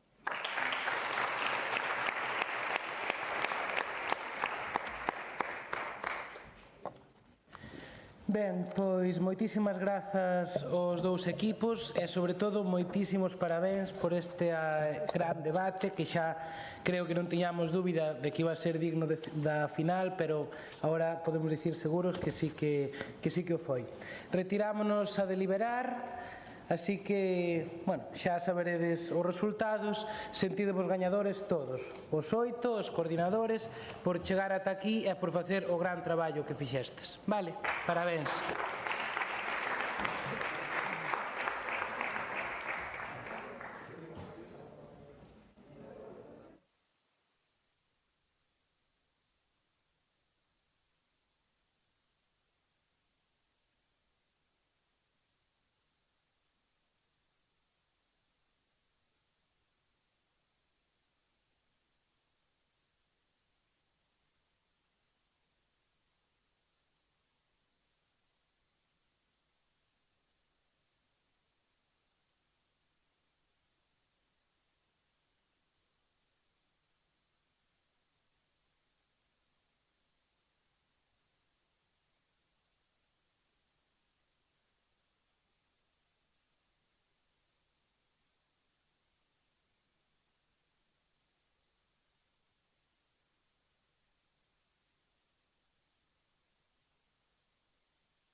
Moitas gracias. Gracias.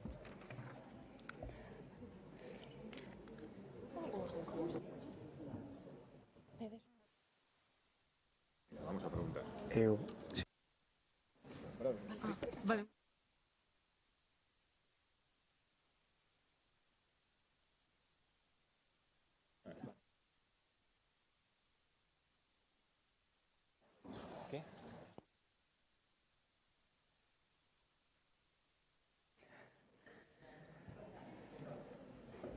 Bueno, moi bons días, benvidos e benvidas a esta xa última final do Parlamento Xove 2026. O primeiro de todo, agradecer á Consellería de Cultura, Lingua e Xuventude por invitarnos outro ano máis aquí, ademais a este escenario privilexiado para poder facer as finais como é pois o hemiciclo do Parlamento de Galicia. Pido a un capitán ou capitana de cada equipo para que xa poidades elexir a postura que vos vai tocar, sí? Veña.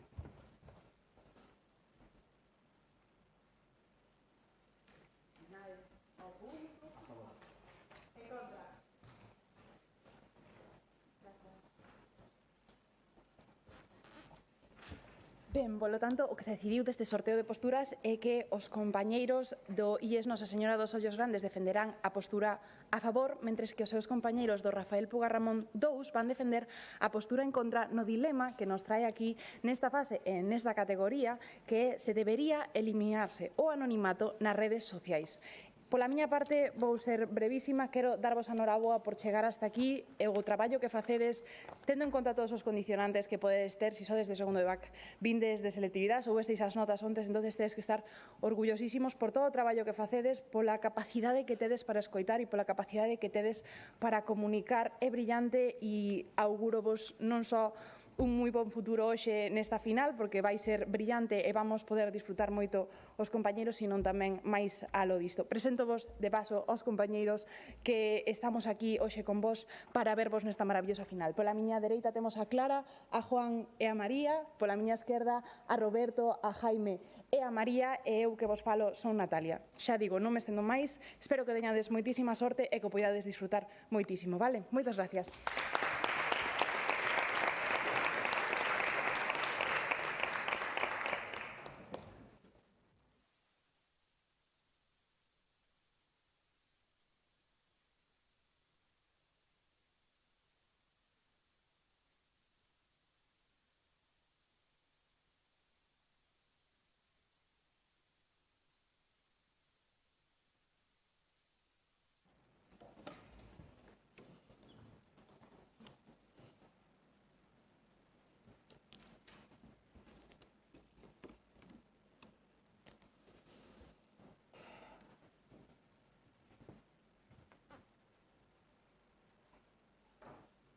Giggs de Lidia, un humilde pastor que tras un terremoto descendió por una grieta, en la cual encontraría un anillo que le daría uno de los poderes más codiciados por los humanos, la invisibilidad. Muy buenos días, mi nombre es Ángel Gallego y ante la pregunta planteada, ¿debería eliminarse el anonimato en redes sociales? Nuestro equipo se sitúa a favor, pero para que entiendan por qué, deben entender qué es el anonimato. Que según la Fundación Telefónica, especializada en derechos digitales, es el estado en el que la identidad del usuario es desconocida e irrastreable, pues no hay ninguna identidad física asociada a la cuenta de redes sociales. Y esto implica que si el usuario comete un delito bajo este anonimato, será extremadamente difícil que la justicia lo pueda perseguir. Y pretendemos eliminarlo a través de un sistema ya aprobado en la Unión Europea, la cartera de identidad digital, que asocia a cada cuenta de redes sociales una identidad física, a partir de lo cual el usuario puede usar un seudónimo para proteger su privacidad o un nombre real. Pero en todo caso se podrá revelar su identidad de ser necesario, con lo que al conocerse su identidad no es anonimato, es pseudonimato. Sin embargo, sabemos que esta medida no es perfecta, por lo que les pedimos que evalúen si trae más beneficios que perjuicios. Nosotros defenderemos que este es el caso y lo haremos mediante nuestra tesis.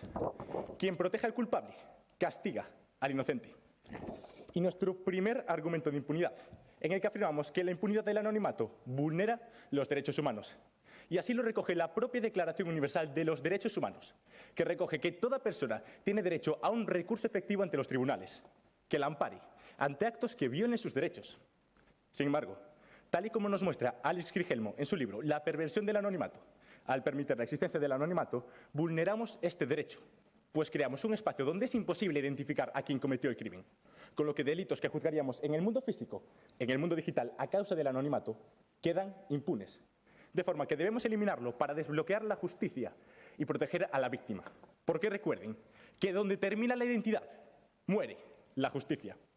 Y nuestro segundo argumento de socialización, en el que afirmamos que el anonimato destruye la convivencia en redes sociales.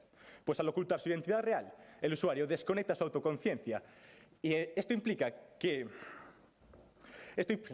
por lo tanto, ya no teme ni lo que pensará su círculo social, ni si perderá su reputación por sus malos actos, de forma que desconecta su autoconciencia y empatía, como demuestra el psicólogo John Schuller en su libro El efecto de desinhibición online. A causa de esto, aumentan las amenazas, agresiones y ciberbullying, de forma que el anonimato convierte a las redes sociales en espacios hostiles, donde la convivencia pacífica es imposible. Y nuestro tercer argumento de manipulación, en el que afirmamos que el anonimato destruye democracias, pues como establece la Premio Nobel de la Paz, María Ressa, en su libro Cómo luchar contra un dictador, el anonimato es una falla sistémica que destruye democracias. Pues al no imponer un sistema de verificación de identidad, cualquier persona puede crear ejércitos de bots para acosar a la oposición política, a periodistas, esparcir la desinformación y sembrar el odio. Y es que esto, señores, ya está sucediendo.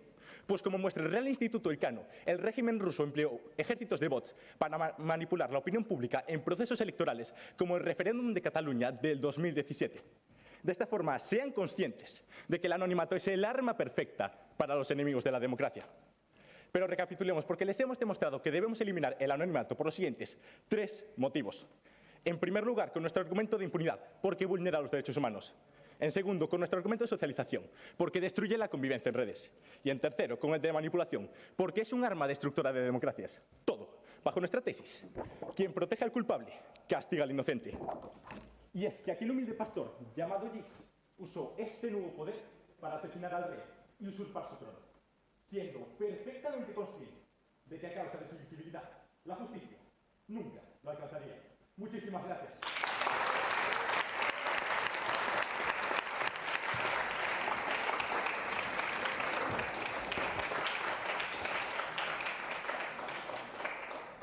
Moitísimas gracias a ti, Ángel, por abrir a postura do teu equipo. Cando queira, o equipo en contra tamén pode facer a súa introdución.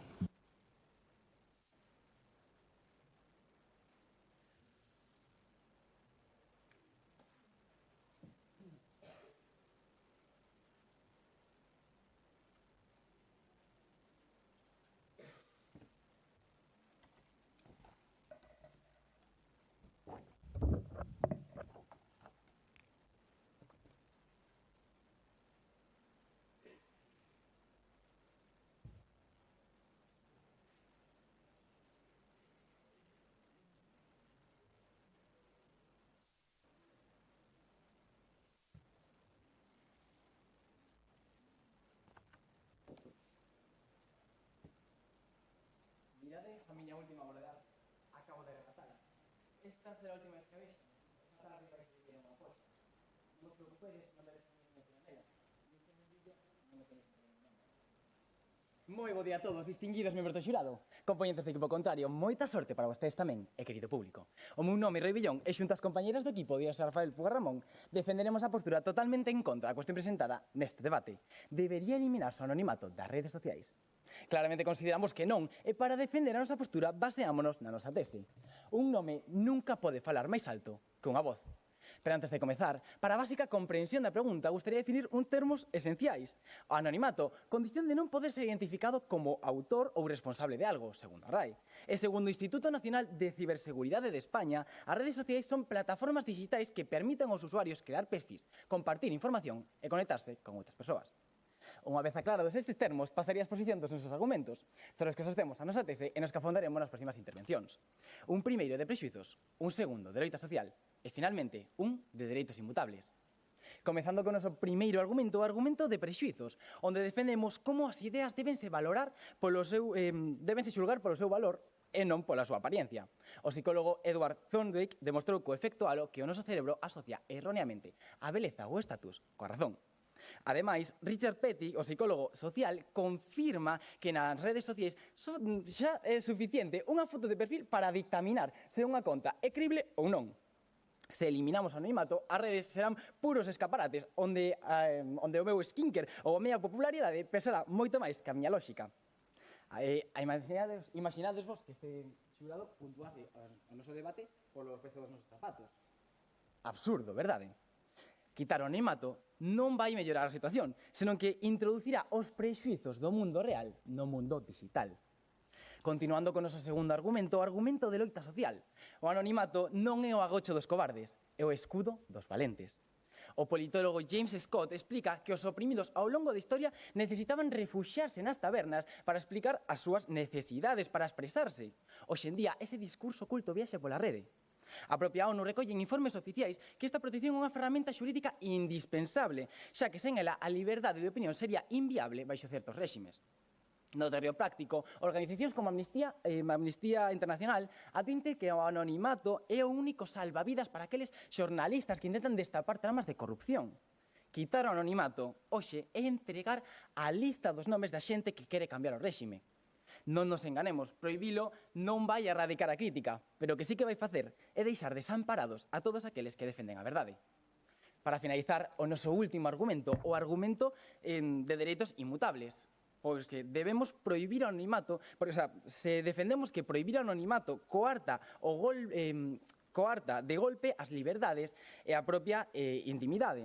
Porque garantir a libre opinión exixe que o foco se focalice na ideas e non de quen asasina. O estudo de Oxford demostra que o anonimato democratiza o debate ao importar simplemente a mensaxe, valora a mensaxe, pero sen importar quen sexas. Eliminando isto provocaría que as voces máis vulnerables se silenciaran de inmediato. Alén diso, sen privacidade, tampouco hai liberdade. Como publica a revista Science, demostra que saberse observado desata unha inevitable autocensura que fai que nos condenemos a unha sociedade onde importe moito máis o medo ao xuízo alleo que o propio mensaxe. Equipo contrario, non busque mellorar a convivencia na rede destruindo os dereitos inalienables que a fan posible. Ao final, non pude vender o cadro. Descubriuse que son reivindiceiros dunha pequena vila e tampouco tiene escudo. A verdade, a xente non mirou a miña obra, pero si mirou a miño pasado. Moitísimas grazas.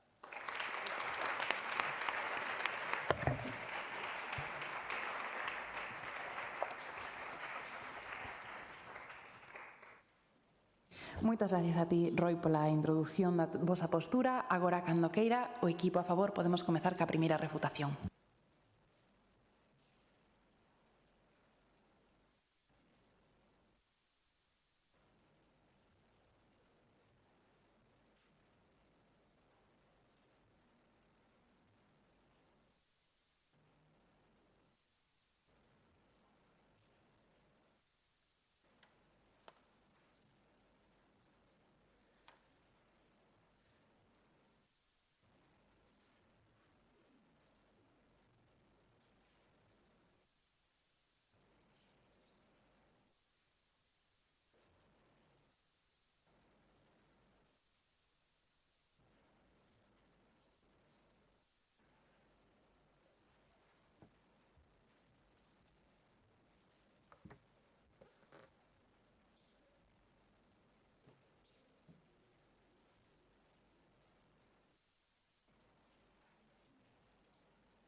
Es triste, deprimente incluso diría.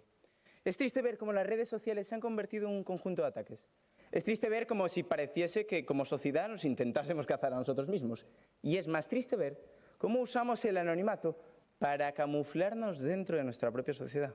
Muy buenos días, mi nombre es Manuel Gómez y durante esta refutación argumentativa vengo a demostrar por qué sí deberíamos eliminar el anonimato de las redes sociales. Para esto, nuestro equipo nos amparamos en una tesis: quien proteja al culpable castiga al inocente.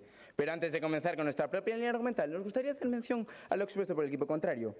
que tiene un problema grave, y es que no es capaz de diferenciar entre el pseudoanonimato y el anonimato. Entiendan, el anonimato, como ya defendió Ángel, es la incapacidad de conocer quién está detrás, tanto para el Estado como para la sociedad. El pseudoanonimato es mejor, porque sí que permite al Estado saber quién está detrás, pero no permite a la sociedad. Y eso arregla tanto el problema de uso exordio como los dos problemas de su primer y tercer argumento. Mire, el cuadro es precioso, pero si hubiese sido inteligente y hubiese usado un pseudonimimato, igual que hicieron las hermanas Brown, no habría sido juzgado por quien es, pero sí habría sido juzgado por su obra. Usted cae en el juicio de la sociedad y el pseudonimimato soluciona esto. Dígame su pregunta. Existe, posto que non é imposible non identificar os individuos cando cometen crimes, como acontece, por exemplo, en tribunais. Bueno, eso de que no es imposible identificar a las personas que cometen crimen, discúlpeme, pero el Ministerio de Interior explica en su informe de criminalidad de 2024 como apenas el 1% de las denuncias por ciberdelitos llegaron a la justicia, llegaron a un juicio. ¿Cómo es posible que sí que seamos capaces de identificar quién está detrás si al final no somos capaces de ni siquiera a un 2%, o sea, el 99% de las denuncias no llegan a nada? De 100 delitos, 1 recibe un juicio, y ya no te digo si verdaderamente es correcto. A su vez, plantean un primer y tercer argumento semejante. Nos plantean la misma idea. La idea tiene que ser valorada por su valor y no por la persona que la concede, tanto como por nuestra personalidad como por la privacidad que establecen. Entiéndanlo, el pseudonimimato valora el Estado, pero no valora la sociedad. En el pseudonimimato tú no vas a saber quién soy yo, pero el Estado sí que va a ser capaz de llevar la justicia ante mí. Las personas que juzguen mis obras no serán capaces de identificarme a mí, pero el Estado, si cometo algún delito, sí será capaz de llevar la justicia y los derechos humanos ante mí. A su vez, plantean un segundo argumento de lucha social. Es muy interesante, pero es más interesante tener en cuenta cómo establecen como que el anonimato ayuda en estas dictaduras y en estos estados totalitarios. Pero, señoras y señores, tal y como explica el estudio de Microsoft Threat Intelligence, los países con grandes capacidades tecnológicas, que en la mayoría son autoritarios, son capaces de conocer el verdadero autor de las acciones en el anonimato. No existe un anonimato no existe un anonimato en los países autoritarios, únicamente existe en los países democráticos. Y ustedes, que viven con una visión eurocentrista, creen que esto es global. Dígame, una pregunta. ¿No consideran ustedes precisamente eurocentrista considerar que esos estados que sí pueden identificar a la gente, si son autoritarios, no lo van a hacer para mal? Por lo tanto, es mejor el anonimato. Miren, nuestra postura no es perfecta, ya se lo ha explicado mi compañero Ángel, pero cuando tenemos que tener en cuenta que no se cumplan ni los derechos humanos, ni en los estados democráticos, ni los autoritarios, yo prefiero que al menos los estados democráticos sí que puedan llevar la justicia y los derechos humanos a sus ciudadanos. Dicho todo esto, me gustaría pasar a nuestra propia línea argumental, en la que planteamos 3 argumentos. Un primero de impunidad, en el que les explicamos cómo el anonimato permite la impunidad de aquellos que agreden contra los propios derechos humanos. Miren, según los informes del Ministerio de Interior y de la Guardia Civil, de 460.000 denuncias que hubo por ciberdelitos en 2024, apenas el 1%, 4.406, llegaron a juicio. De 100 denuncias, somos incapaces de encontrar los culpables. Según los comentarios de los propios guardias civiles, no es porque estas denuncias sean falsas o porque no hayamos conseguido o porque estos hechos nos hayan dado, sino porque somos incapaces de hacer una relación entre el autor y la obra. A su vez, planteamos un segundo argumento de socialización, en que les explicamos cómo el anonimato daña nuestras relaciones sociales. Les explicamos cómo el anonimato es entendido por el cuerpo humano como una sensación de peligro que activa la amígdala, esta pequeña parte del cerebro que se encarga de la función límbica, la función encargada de responder a la pregunta de huir o luchar, la gestión del miedo y de la agresividad. ¿Cómo es posible que en la mayor herramienta de socialización, como son las redes sociales, exista algo que nos provoque temor, agresividad y dolor? Permítame recapitular. Acabamos de presentar, y un tercer argumento de manipulación que explicará mi compañera Carmen. Acabamos de presentar 3 argumentos, un primero de impunidad, un segundo de socialización y un tercero de manipulación, amparados por la misma tesis: quien protege al culpable castiga al inocente. Igual que nuestro amigo el pulpo usa su camuflaje para cazar a sus presas, parece que usamos el anonimato para cazarnos entre nosotros. Muchas gracias.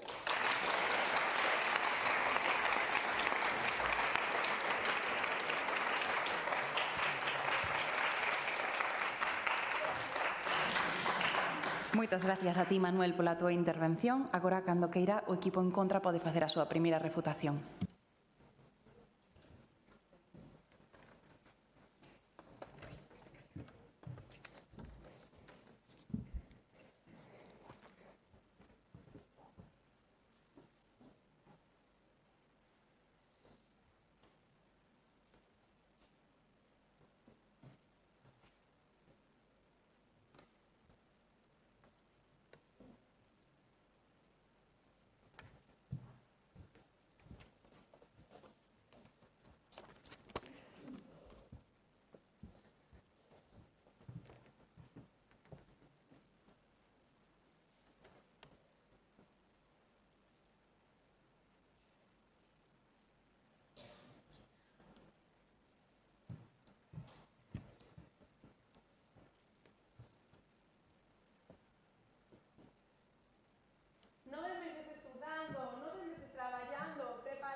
está bien.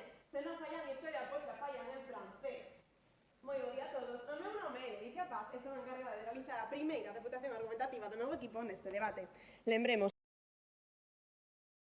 que nos posicionamos total e rotundamente en contra. É dicir, defendemos que non debemos eliminar o anonimato nas redes sociais, tal e como se ve na nosa tese, onde o nome tal e como se ve na nosa tese. Un nome nunca pode falar máis alto que unha voz. Antes de comezar a expoñer os nosos argumentos, gustaríame comentar o exposto polo equipo contrario e comezo, como eles, pola súa definición, na que nos falan de que un usuario anónimo é o que non revela a súa identidade e é irrastreável e descoñecido. Sin embargo, segundo un estudo da Universidade de Texas, cando existe o anonimato en redes sociais, é dicir, agora mesmo, é totalmente identificable a identidade do usuario por parte da xustiza, non do resto dos usuarios. É dicir, ante casos de acoso, bullying ou, en xeral, conductas pexorativas, sí poden ser identificados.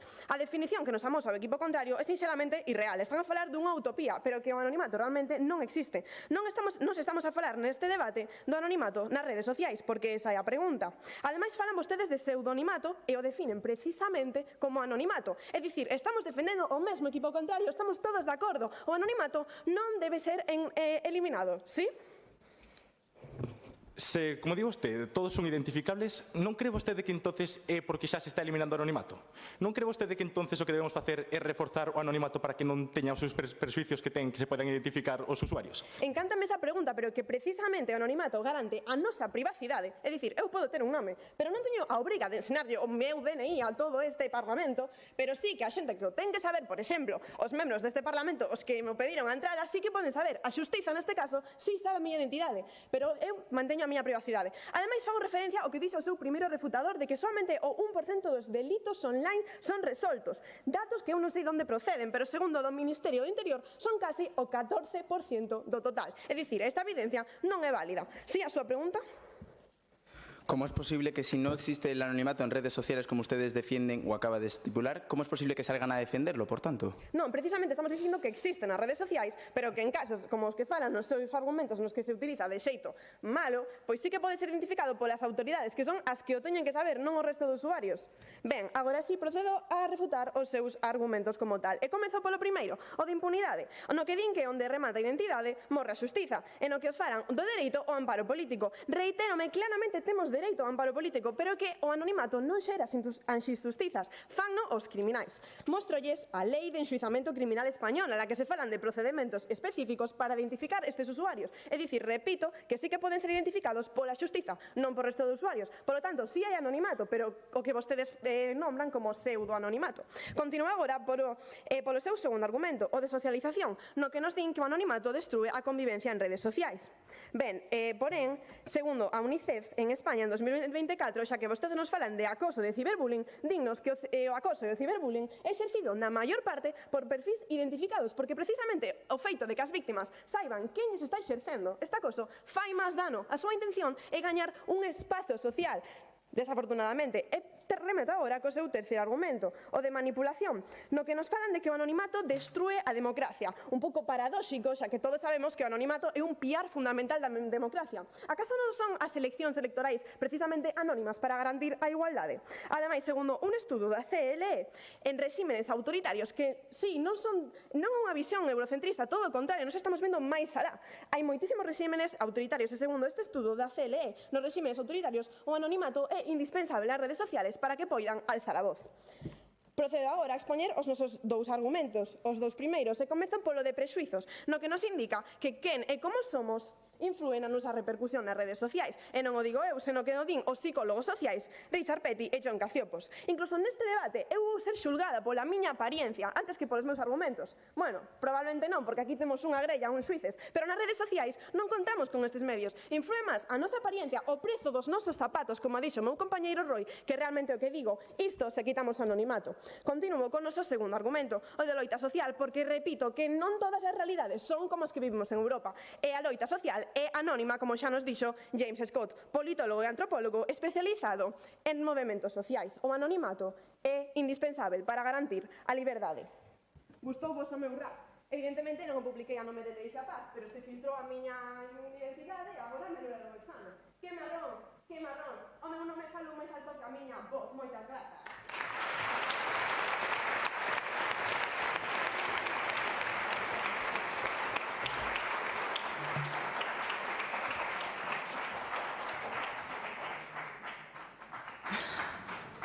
Moitas gracias a ti, Ledicia, pola túa intervención. Cando queira agora o equipo a favor pode facer a súa segunda refutación.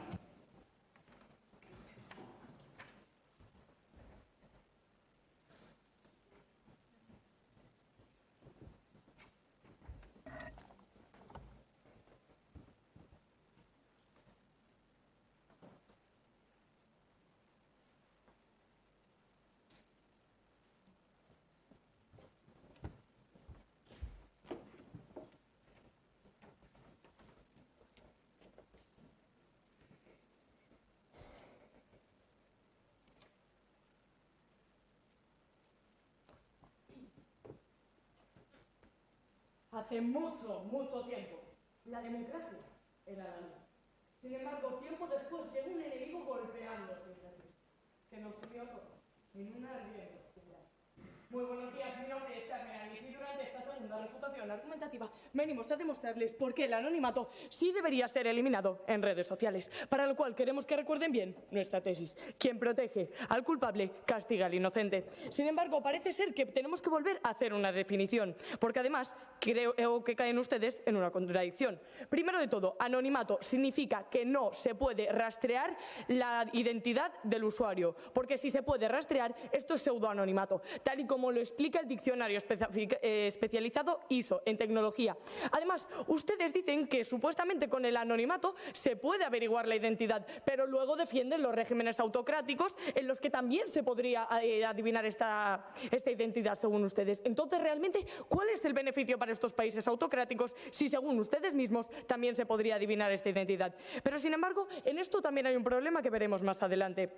El anonimato significa impunidad absoluta, significa que no se puede reconocer la identidad, porque en el momento en el que se puede reconocer la identidad de un individuo, esto pasa a ser pseudoanonimato. En su primer argumento hablan de prejuicios, pero realmente están poniendo unos prejuicios que se van a dar con anonimato y sin, por encima de la impunidad, por encima del castigo de las víctimas. Están protegiendo ustedes a un culpable, están protegiendo ustedes a los agresores, a más del 99% que son cuentas anónimas y que no han llegado a juicio, tal y como nos explican los datos del Ministerio más actuales, que además en un momento nos dicen el 14, ¿de verdad? ¿Pretenden dejar a un lado el resto, que es la mayoría? Su pregunta. Se entón a definición de anonimato que vostedes dan é a correcta, que sentido tería estar debatindo de eliminar algo que evidentemente non é exercible? Porque sí que somos identificables pola xustiza. Ustedes conocen la aplicación Telegram en la que te puedes ingresar sin ninguna identidad, por lo tanto sí que hay un anonimato. El anonimato existe. El anonimato existe en el momento en el que no se puede conocer la identidad de una persona. Y si nos vamos a las bases y autoconocimientos de esta propia aplicación, veremos que sí que existe el anonimato. En su segundo argumento de lucha social nos hablan de que es un escudo para los valientes, es un escudo para los cobardes, es un escudo para todos los agresores que están cometiendo crímenes bajo el anonimato y que no son conocidos, porque quien nada teme tiene el valor de ser transparente. Además, en un momento nos dicen que dejamos desamparadas a las personas. Sin embargo, a quienes realmente dejan desamparados son precisamente al 72% de personas que viven en regímenes autocráticos, porque en estos regímenes el anonimato no llega, tal y como se explica en The Citizens Lab de la Universidad de Toronto, la fuente científica y técnica más respetada, en la que se explica cómo el anonimato no llega a estos países porque tienen los países la capacidad de limitarlo. Es decir, países como Corea del Norte, Cuba, China, tienen la capacidad de espiar a sus propios habitantes, por lo que realmente, aunque exista un anonimato, no hay ningún beneficio en su postura. Su pregunta. Precisamente pon de exemplo países autoritarios para decir onde non existe anonimato. Non é isto un pouco paradóxico? No, estoy diciendo que ustedes defienden el anonimato en países autocráticos y yo le estoy diciendo que no existe. Entonces realmente el beneficio que nos están planteando en esta postura es inexistente, porque hagamos un balance. ¿Qué prefieren ustedes defender? ¿La democracia, la libertad, la legislatura en la mayoría de países? ¿O pretenden dejar desamparados a la mayoría de la población? Además, en su tercer argumento, hablan de unos supuestos derechos imputables. Precisamente, si quieren defender el derecho, tienen que defender la eliminación del anonimato, porque tal y como nos explican en la ley europea de digitalización, la DSA, se explica cómo va a haber una privacidad y cómo va a haber un cumplimiento de la ley sin un anonimato. Así que pasaremos ahora a explicar nuestra propia línea argumental. Y es que en nuestro tercer argumento de manipulación afirmamos que es un problema para la democracia. ¿Y por qué? Por la existencia de bots que nos explica Chen Zhao, ingeniero informático, en su estudio del 2018 en la propagación de bots sociales, en la que se explica cómo son precisamente el anonimato, porque recordemos, los bots solo pueden existir si existe un anonimato. Y los bots son precisamente los que generan la desinformación en todos los países autocráticos. Precisamente su postura es la que deja desamparada a la mayoría de la población. Repito, público, jurado, compañeros, hagan un balance: salvar a la mayoría de la población o dejarla desamparada. Está clara la respuesta, y es que hemos planteado 3 argumentos: un primero de impunidad, un segundo de socialización y un tercero de manipulación. Y es por esto por lo que queda más que claro que eliminar el anonimato es la medida que nos salvará a todos de la desinformación, de los crímenes y, en definitiva, de un sitio peor. Muchas gracias.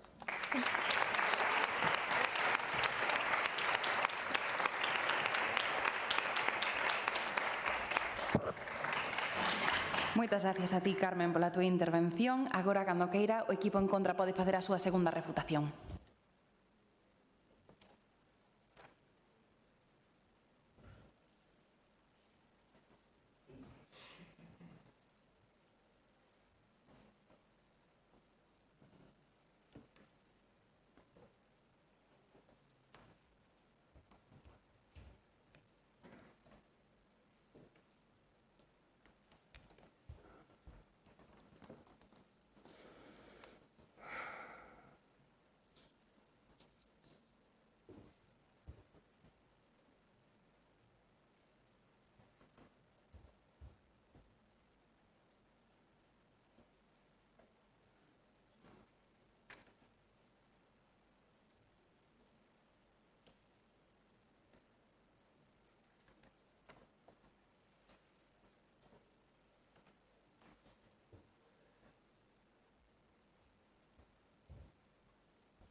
no seu día a día.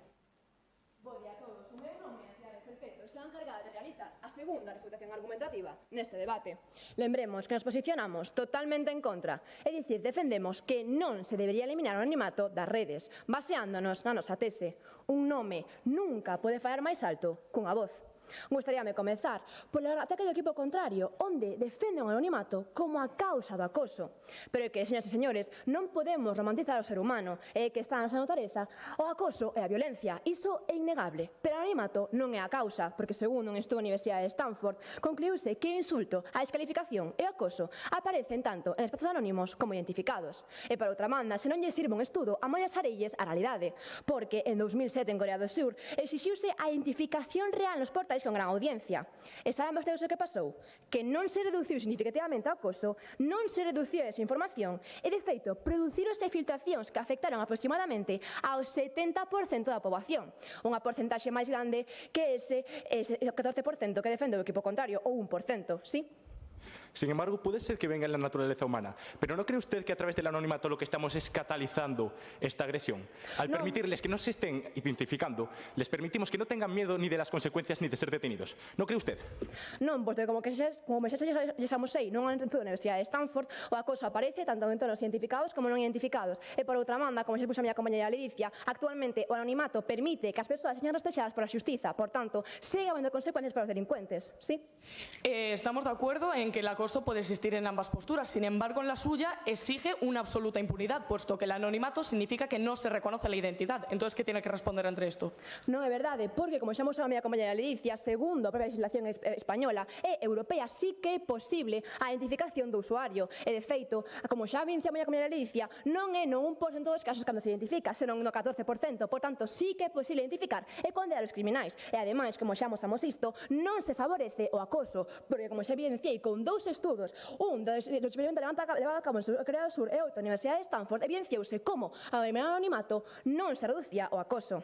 Procederei agora a comentar a súa tese, que en protexe ao culpable castiga ao inocente. Pero esta tese non cadra con a nosa postura, porque, dende logo, que nós non castigamos ao inocente, senón que permitimos precisamente a denuncia de moitos crimes por parte de vítimas que non se atreverían a facelo se se expoñese a súa identidade real, segundo un estudo de PubMed Central. E, por outra banda, non estamos a protexer ao culpable, porque, segundo a Universidade de Indiana, hoxe en día, co anonimato existente, é máis que posible a identificación de criminais con xeolocalización, horarios, etc. Por tanto, non protexemos ao culpable, porque está exposto, e non castigamos ao inocente, senón que permitimos precisamente a denuncia dos crimes que experimentan. Ademais, permite a protección das minorías vulnerables, segundo un estudo do Goberno do Reino Unido. Dende o noso equipo apostamos pola protección ás minorías, precisamente protexemos a esas víctimas e condeamos ao culpable, xa que así poden ser denunciados. Seguindo co seu segundo argumento, o de socialización, onde defenden que sen anonimato hai menos presión social. De feito, hai menos liberdade de expresión, como se afirma nun estudo da Biblioteca Nacional de Medicina. A investigadora Carissa Belliz conclúe que o anonimato favorece a liberdade de expresión ao desaparecer precisamente a presión social. E falando de problemas de convivencia, segundo un estudo xurídico do Journal of Korean Law, a eliminación do anonimato en Corea, como xa mencionei, xera problemas coa liberdade de expresión e participación cidadá, acabando así coa convivencia. Por último, o terceiro argumento de manipulación, onde afirman que o anonimato construe democracias, pero de feito é unha base, como xa expuxo a miña compañera Ledicia. E ademais, segundo un estudo do Goberno do Reino Unido, Democracia Liberal, afírmase como as democracias liberais deben preservar o anonimato para o propio funcionamento dunha democracia, do réxime. E de feito, en Corea do Sur, tras a implantación da medida, esta foi declarada como inconstitucional. Por tanto, esta é a democracia que defende o meu equipo, a da liberdade e protección das minorías. Agora sí, procederei a expoñer o noso último argumento, o de dereitos inmutables, o que choca frontalmente co seu primeiro argumento, o de dereitos, é que expoñemos a ampla gama de dereitos que vulneraría tal medida. Declaración Universal dos Dereitos Humanos. Todos nós posimos dereito á intimidade, a expoñer as nosas ideas libremente sen que se expoña a esa identidade real. Ao eliminar o anonimato, vémonos condeados, segundo un estudo de Science, a sentirnos observados e identificados, o que coarta a nosa liberdade de expresión. Por tanto, a eliminación do anonimato vulnera a intimidade e a liberdade de expresión, dereitos inmutables dos seres humanos e bases desas democracias liberais defendidas polo equipo contrario.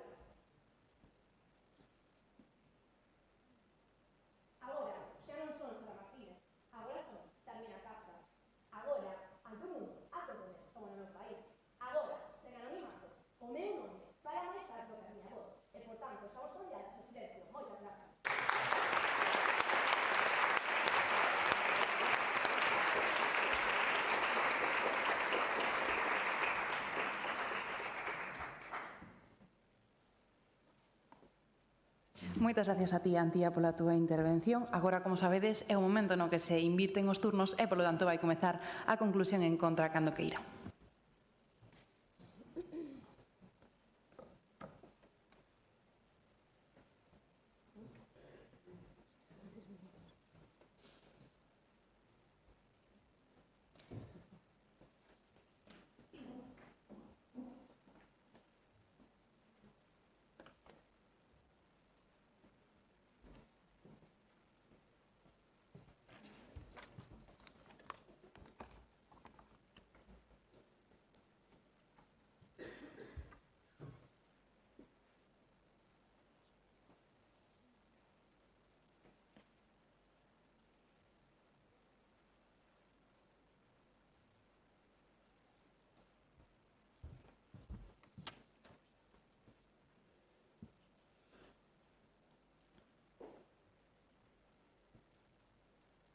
Tres historias distintas.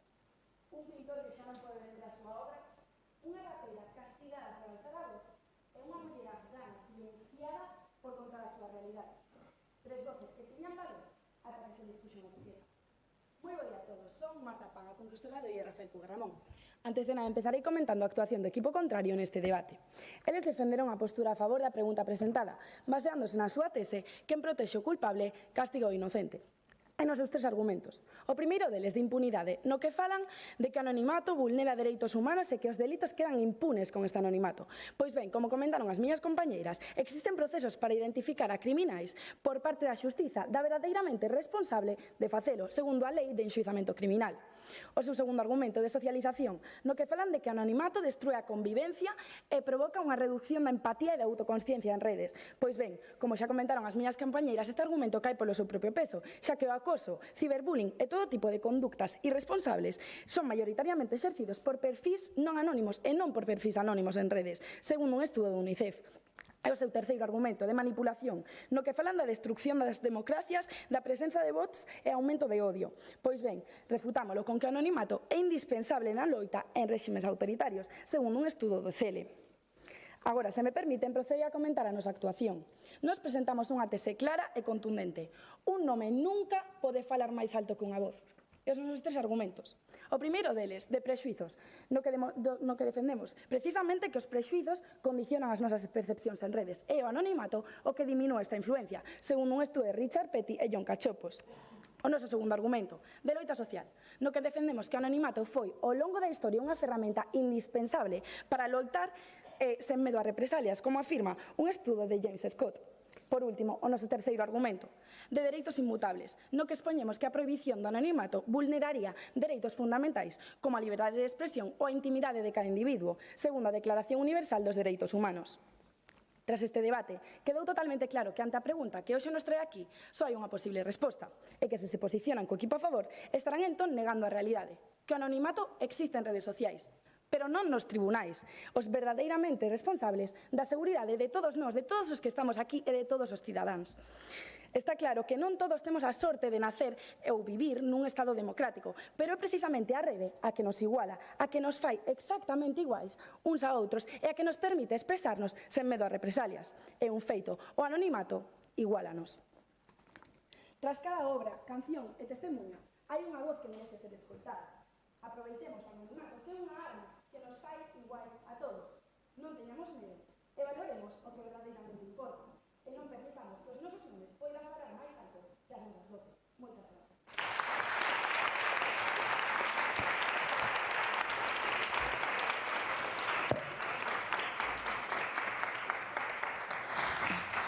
Moitas gracias a ti, Marta, por dar conclusión á postura do teu equipo. Agora, cando queira, pode comezar a conclusión a favor.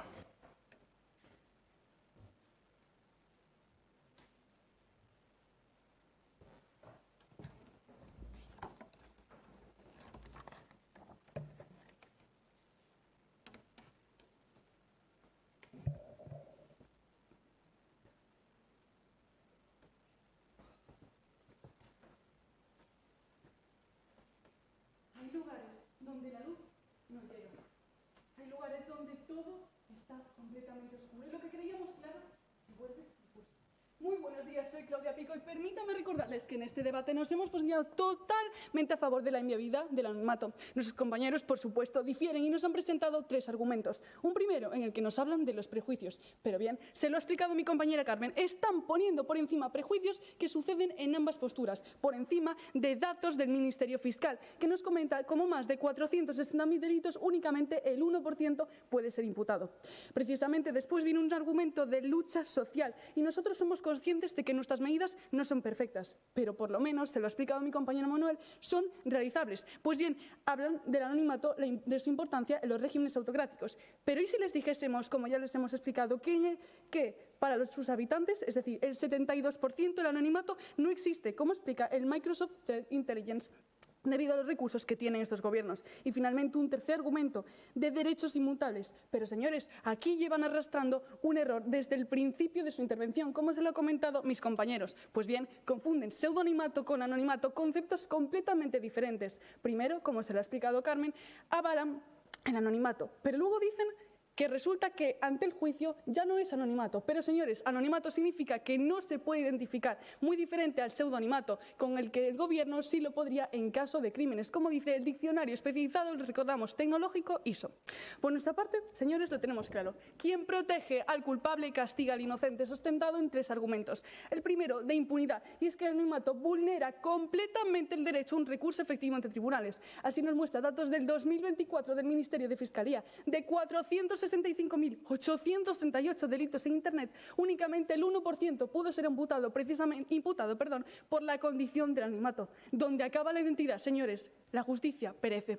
Un segundo argumento de socialización, porque ¿qué sucede cuando se da bajo el anonimato? Bien, se lo hemos explicado. Ya no tenemos presión a ver nuestra reputación afectada, pero es que también desaparece la autoconsciencia, la empatía y el control. Es decir, volvemos nuestro principal lugar de comunicación en un sitio completamente hostil, como avala el efecto de exhibición online del neuropsicólogo Schuller.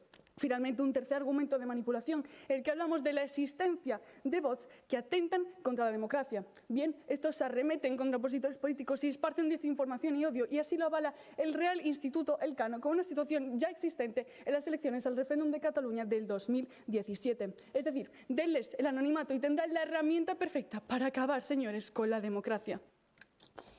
Y es que, ¿saben el problema? Que nos autoconvencemos de que el peligro siempre es solo evidente. Pero, señores, público, en la oscuridad, lo más letal no precisa de balas.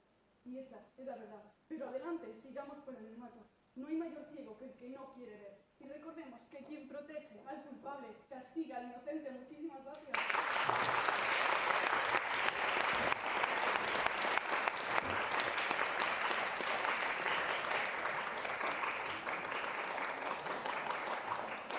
Moitísimas gracias, Claudia, por dar conclusión a este maravilloso debate. Gracias aos dous equipos, tedes que estar orgullosísimos e, como digo sempre, gracias por poñernos lo difícil.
Vamos aquí.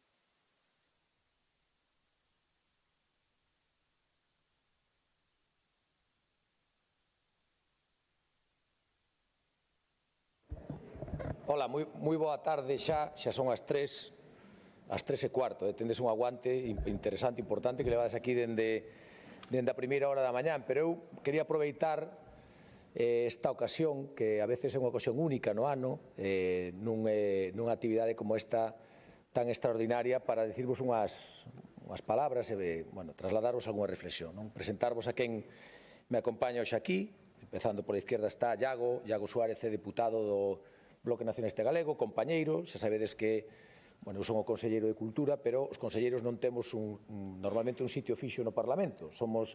Vimos aquí a comparecer, vemos aquí a dar conta no ámbito legislativo, que é onde estamos hoxe, no Parlamento de Galicia, pero digamos que o Goberno da Xunta de Galicia leva a parte da xestión executiva, pero, por suposto, está sometida ao control, ao escrutinio do Parlamento galego. Esa é unha das máximas funcións, ademais da función de elexir o presidente da Xunta de Galicia, é a función de fiscalización, de control, e, por tanto, nesta Cámara están representadas todas as formacións políticas que acadan esa representación nos procesos electorais. Por eso nos acompaña Iago Suárez, compañeiro, membro do Bloque Nacionalista Galego, tamén está Patricia Iglesias, que é outra compañeira do Partido Socialista, do PSDG, me acompaña Carmen Pomar, á dereita, que é a compañeira deputada tamén, e ademais xogo na casa porque é a voceira dos asuntos de cultura e, por tanto, sempre está aí ao carón para tratar os asuntos relacionados ca área de cultura, xuventude e lingua. E está Lara Meneses, que é a directora xeral de Xuventude, a que leva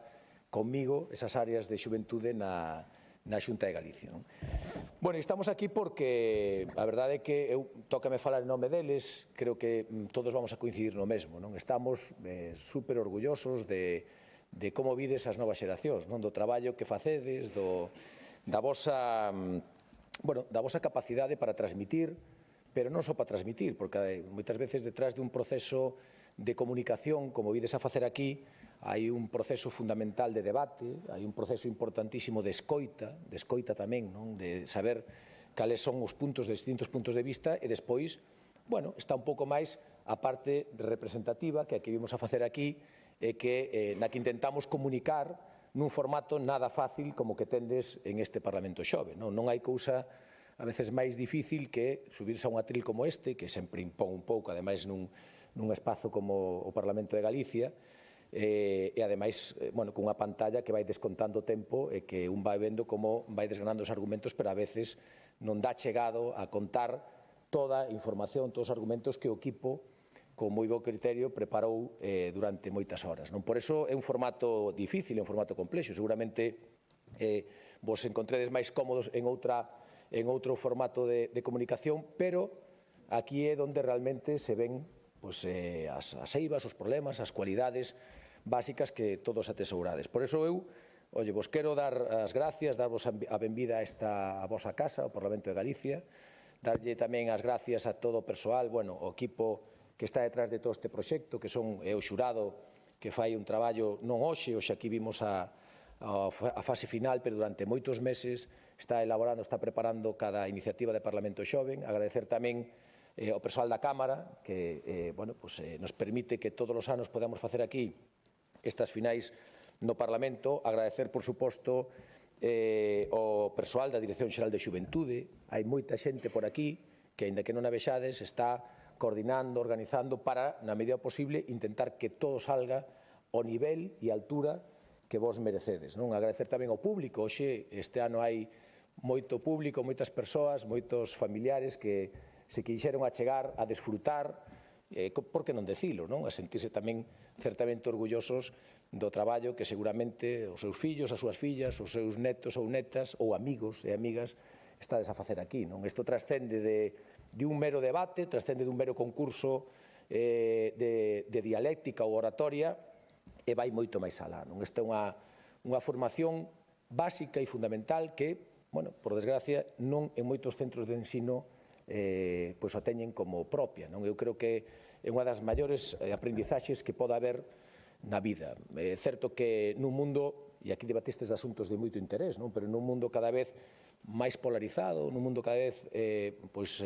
máis digitalizado, eu creo que é máis importante que nunca que teñamos a capacidade de poder observar, de poder escoitar, de poder debatir, de poder discrepar, porque ao final na discrepancia no debate é onde está a mellora das sociedades, non? Ao final é importante e necesario que teñamos distintos puntos de vista, que vexamos as cousas de distintas ópticas para conseguir, e aquí debería de ser, ou é moitas veces o lugar onde se chegan os grandes acordos que consiguen que como sociedade sigamos avanzando en proxectos que ao final son proxectos transformadores do país. E vos sodes o futuro, vos estades aquí para que dentro duns anos moitos elixades o voso destino profesional, algúns xa o fixestes, nesta nova modalidade que temos fora do que é o ámbito educativo, pero moitos teredes que elexir o voso futuro e vos podo garantizar, seguramente eu xa levo uns cuantos anos na política,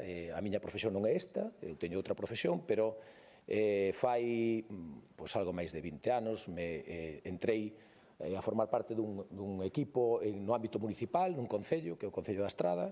Despois cheguei a ser alcalde durante moitos anos, durante 4 legislaturas, alcalde do meu pobo, que vos podo dicir que é unha das maiores satisfaccións que pode ter unha persoa que lle guste a política e que lle guste e que faga as cousas con cariño. E despois, tuve a sorte de poder estar ao fronte da Consellería de Cultura, de Lingua e Xuventude para poñer en marcha as políticas do goberno galego en estes ámbitos. E vos podo dicir que con esa experiencia hai moitas habilidades que ides a conseguir durante os próximos anos ou que xa tendes incorporadas. Pero a capacidade oratoria, a capacidade de escoita, a capacidade de discrepancia, pero de chegar a acordos, esos necesarios acordos que construyen as sociedades máis importantes e mellores do mundo, están nas vosas mans. E non é un tema menor. Non é un tema menor. Eu son da frase que decía John Fitzgerald Kennedy, que as democracias tardan moitísimo tempo en construirse, tardan moitísimo tempo en consolidarse, pero tardan moi pouco en destruirse, en desfacerse, e hai que cuidalas día a día, e hai que traballalas, e hai que esforzarse por conseguir que a través dese diálogo, que a través dese debate, que a través desa discrepancia, podamos ir construindo unha sociedade mellor. Eu creo que aquí é un exemplo deso, e desde logo sodes un auténtico orgullo, estamos encantados da forza coa que vindes, coa ilusión, cas ganas, coa vosa capacidade de transmisión, de transmitir, e o que único vos digo é que sigades en esa liña, que sigades mellorando cada día, e ao final sodes unha parte fundamental da construción desa sociedade de futuro, desa sociedade que queremos todos e desa sociedade mellor. Por a miña parte, decirvos que seguramente este sexa un das intervencións máis complexas do ano, porque a veces no Parlamento aquí non nos escoitamos moito, falamos moito, pero non escoitamos tanto. Hoxe estades todos moi atentos, hoxe fixestes un traballo fantástico, e o único que me queda decir é noraboa. Moitísimas gracias.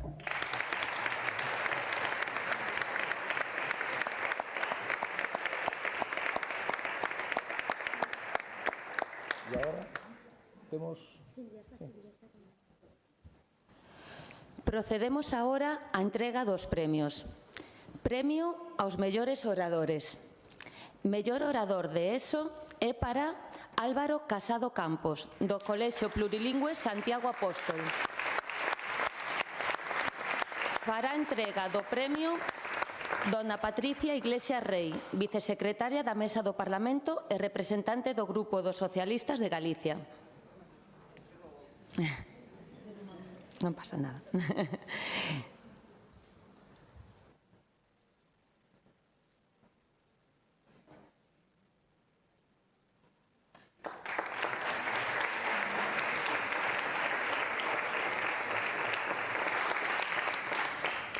Mellor orador do equipo de bacharelato é Carmen Águeda López, do IES Nosa Señora de Ollos Grandes, de Lugo.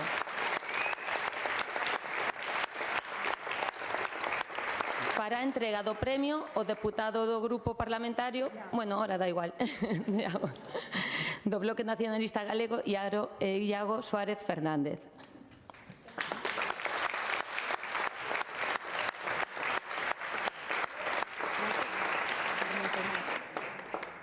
Carmen. Mellor orador da categoría de universidade para Diego Araújo Rodríguez, do campus de Santiago, equipo 6. Fará entrega do premio a deputada do Grupo Parlamentario Popular, dona Carmen Pomar Tojo.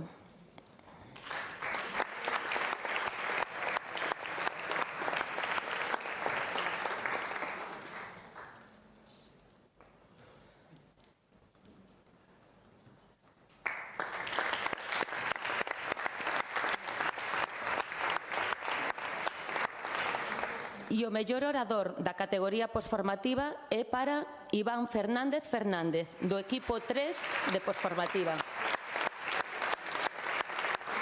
Fará entrega do premio a directora xeral de Xuventude, dona Laura Meneses Álvarez.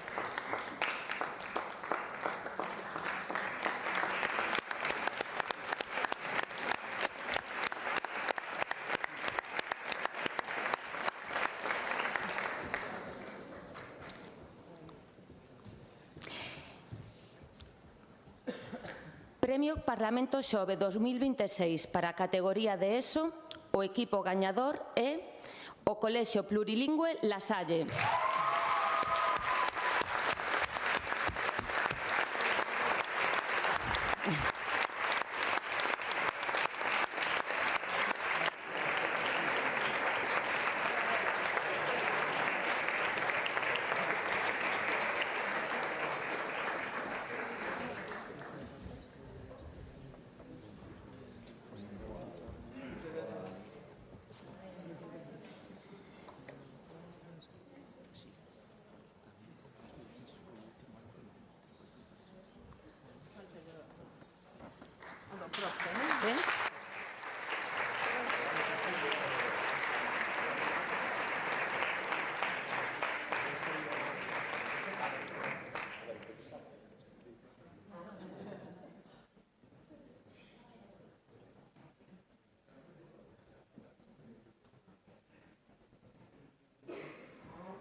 Polo tanto, o equipo finalista da ESO é o IES Río Cabe.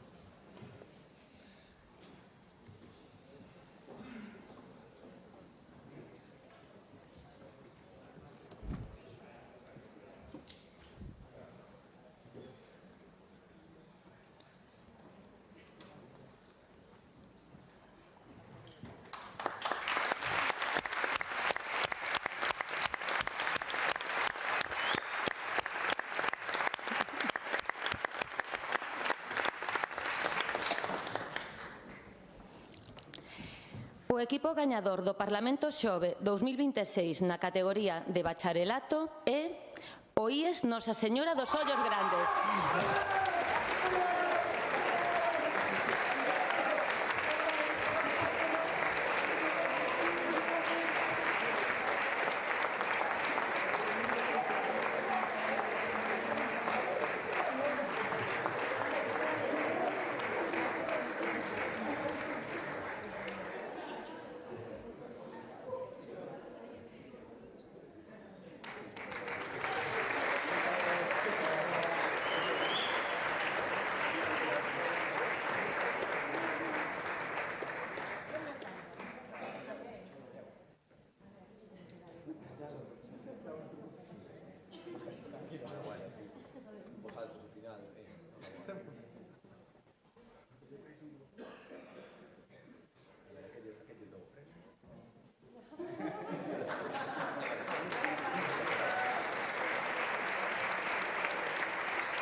Polo tanto, o equipo finalista de bacharelato é o IES Rafael Puga Ramón, equipo 2.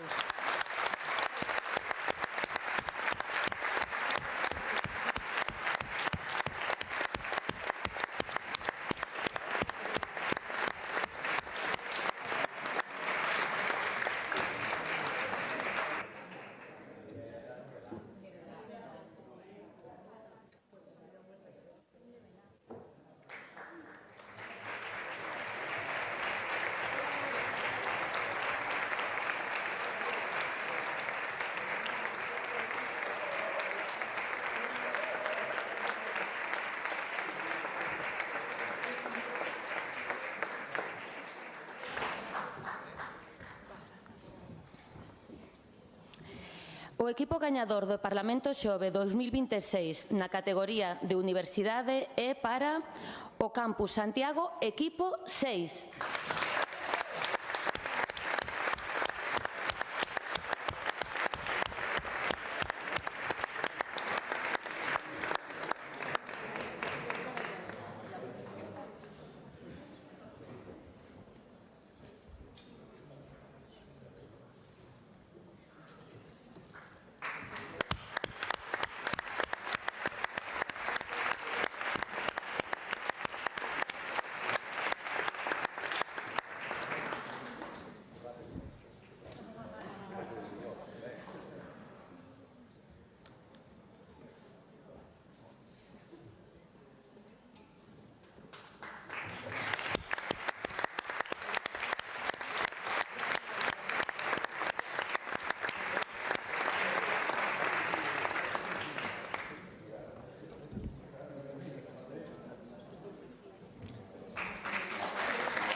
Polo que o equipo finalista é o Campus Santiago, equipo 2.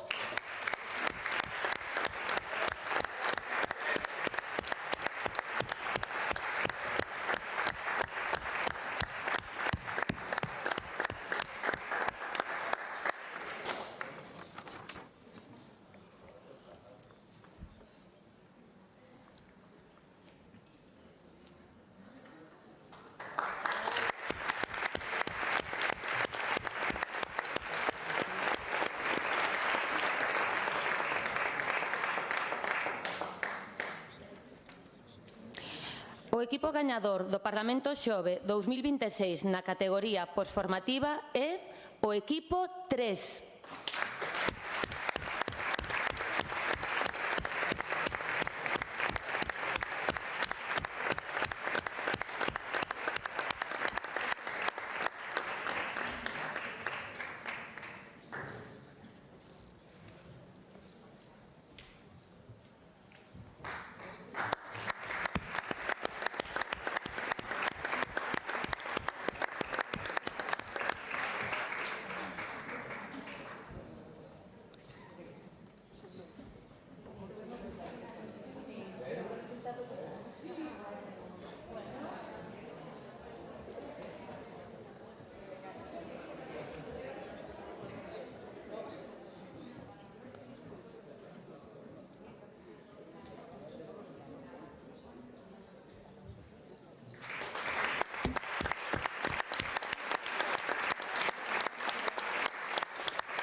E o equipo finalista é o equipo 2.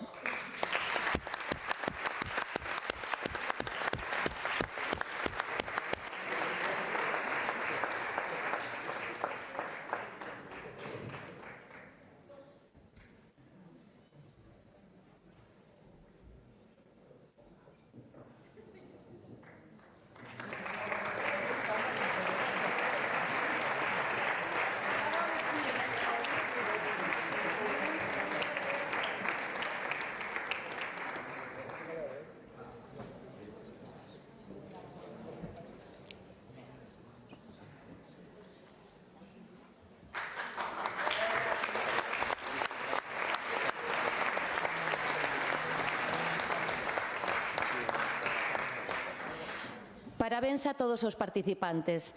Antes de dar por rematado o acto, infórmase de que se vai a proceder a efectuar unha fotografía de familia con todos os asistentes na escaleira exterior situada fronte a este salón.